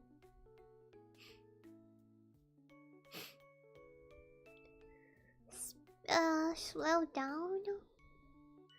Okay.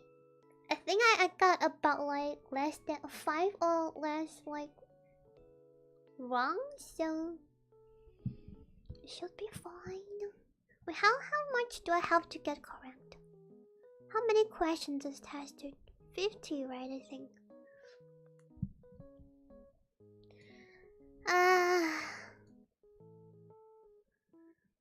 Okay, well, roughly it's there, but I should like look at the last lesson before I go book my final theory test. But the thing is, I have to like book like a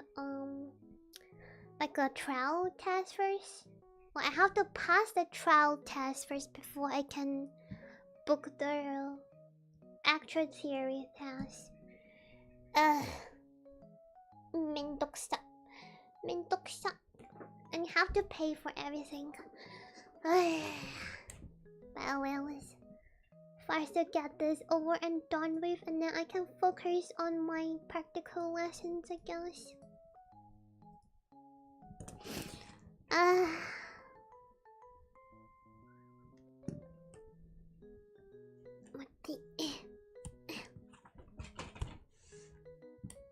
Yeah, I have to do a test before the actual test, which is stupid. Wasting my time and money. Yeah, but it's because I took like the so here you can learn driving by 2 ways only. So either by school or private instructors. Yeah, so I went with the school one because the private instructors here are like a lot of them are like, cause since like a few years back, like there's a rule that stops like new private instructors. How do I put it? Like that stops giving license for private instructors. So now there's only like pretty much like old instructors. And I'm scared that they can't speak like full English. And my Chinese sucks, so yeah, I went with the school one where I have to take trial tests. Types of questions. Basic theory.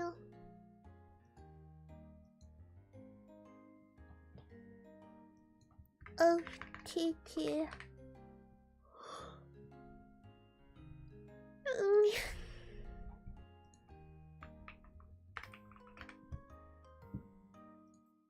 Let's look at Reddit and see if people share anything about the test.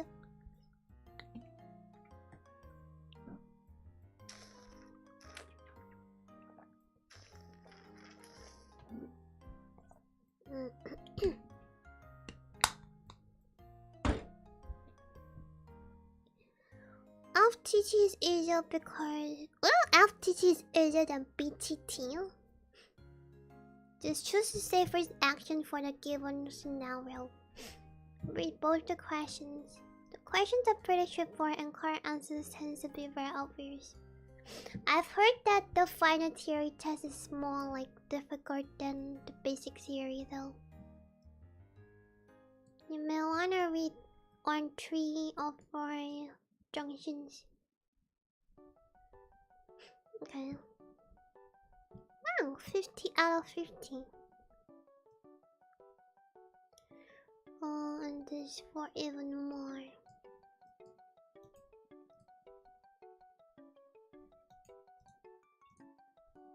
Oh, it doesn't work anymore.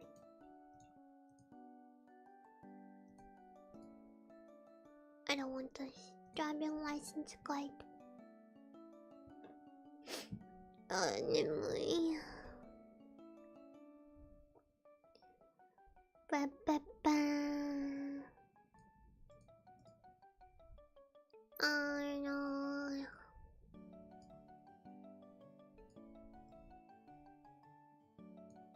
Bum, bum, bum, bum, bum. Okay, oh well. Oh well. I'm tired.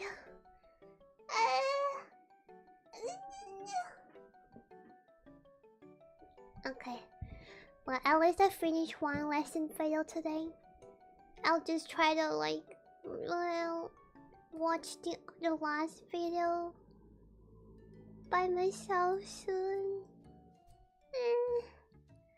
And hopefully book the theory test. The trial test first. And then parse it, hopefully. And then book the actual test. And then parse that as well, hopefully. Bring back the old test. Get in car, stuff happens, get out of car if nobody does. What? What? They test it like that? Wait, I don't know if I can book my... Wait, let's try.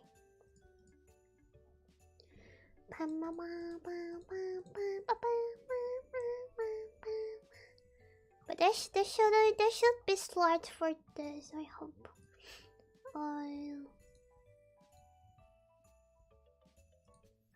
Theory test. Theory trial test. Wait, can I just book?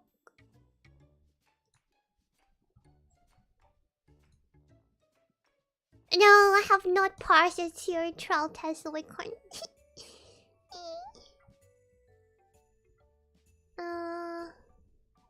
And then should I just book it for this week? And then like I watched the video before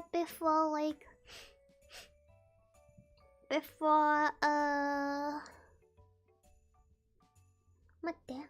Is it this? No, it's different. Yeah, so I gotta watch the video by this week if I wanna do it this week. What the? Or 19 I have something on, but I could go do it early in the morning. Or should I do it on 18 March? 10 AM and then I come back by 11 or 9:20. Okay. I shall book my trial test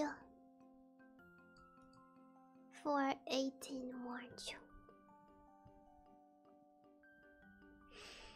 Okay, $5.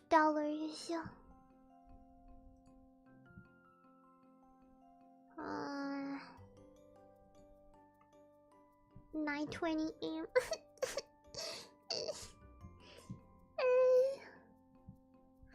Okay, I have booked it. Go back to me on Saturday for the trial test.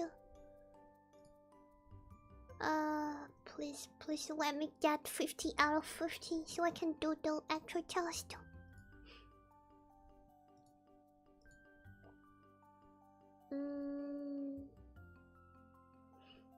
Okay, it's booked. Oh well. Pain.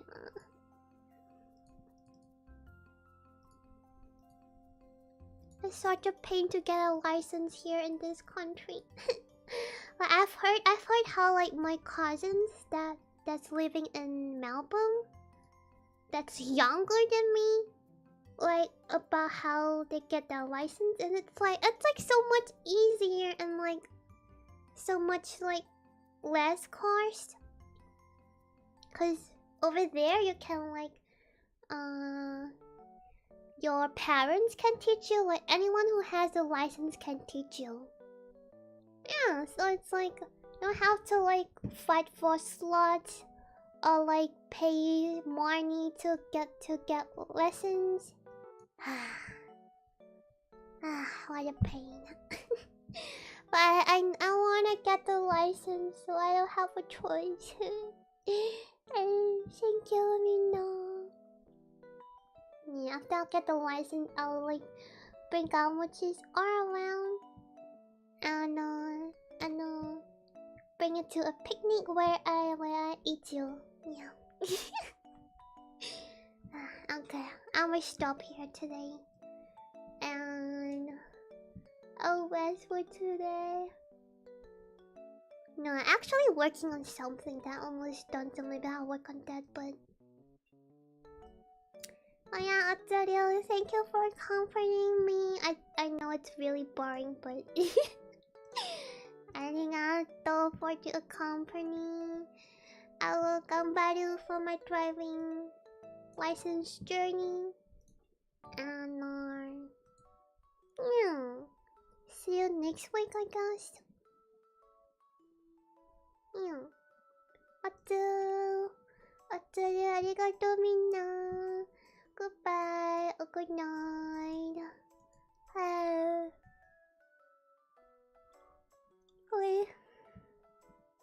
Good night, oyasumi.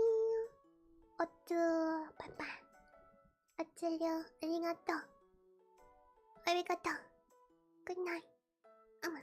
Have a good weekend. Bye bye. Bye bye. Bye.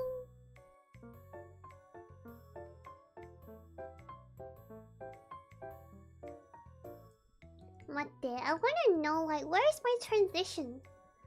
I've noticed it been like gone for like a few times already, but where's my transition? Did my transition play? I don't think it played. Oh, where's my transition?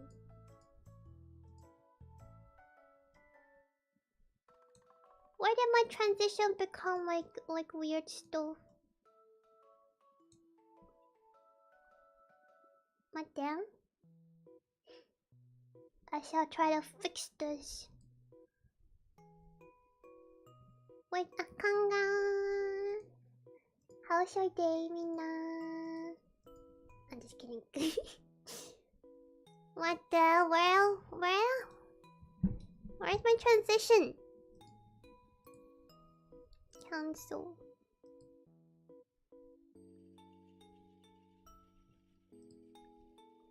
Is this right? I hope this is right. Goodbye, Mina. Atsurio, oyasumi. Goodbye, bye.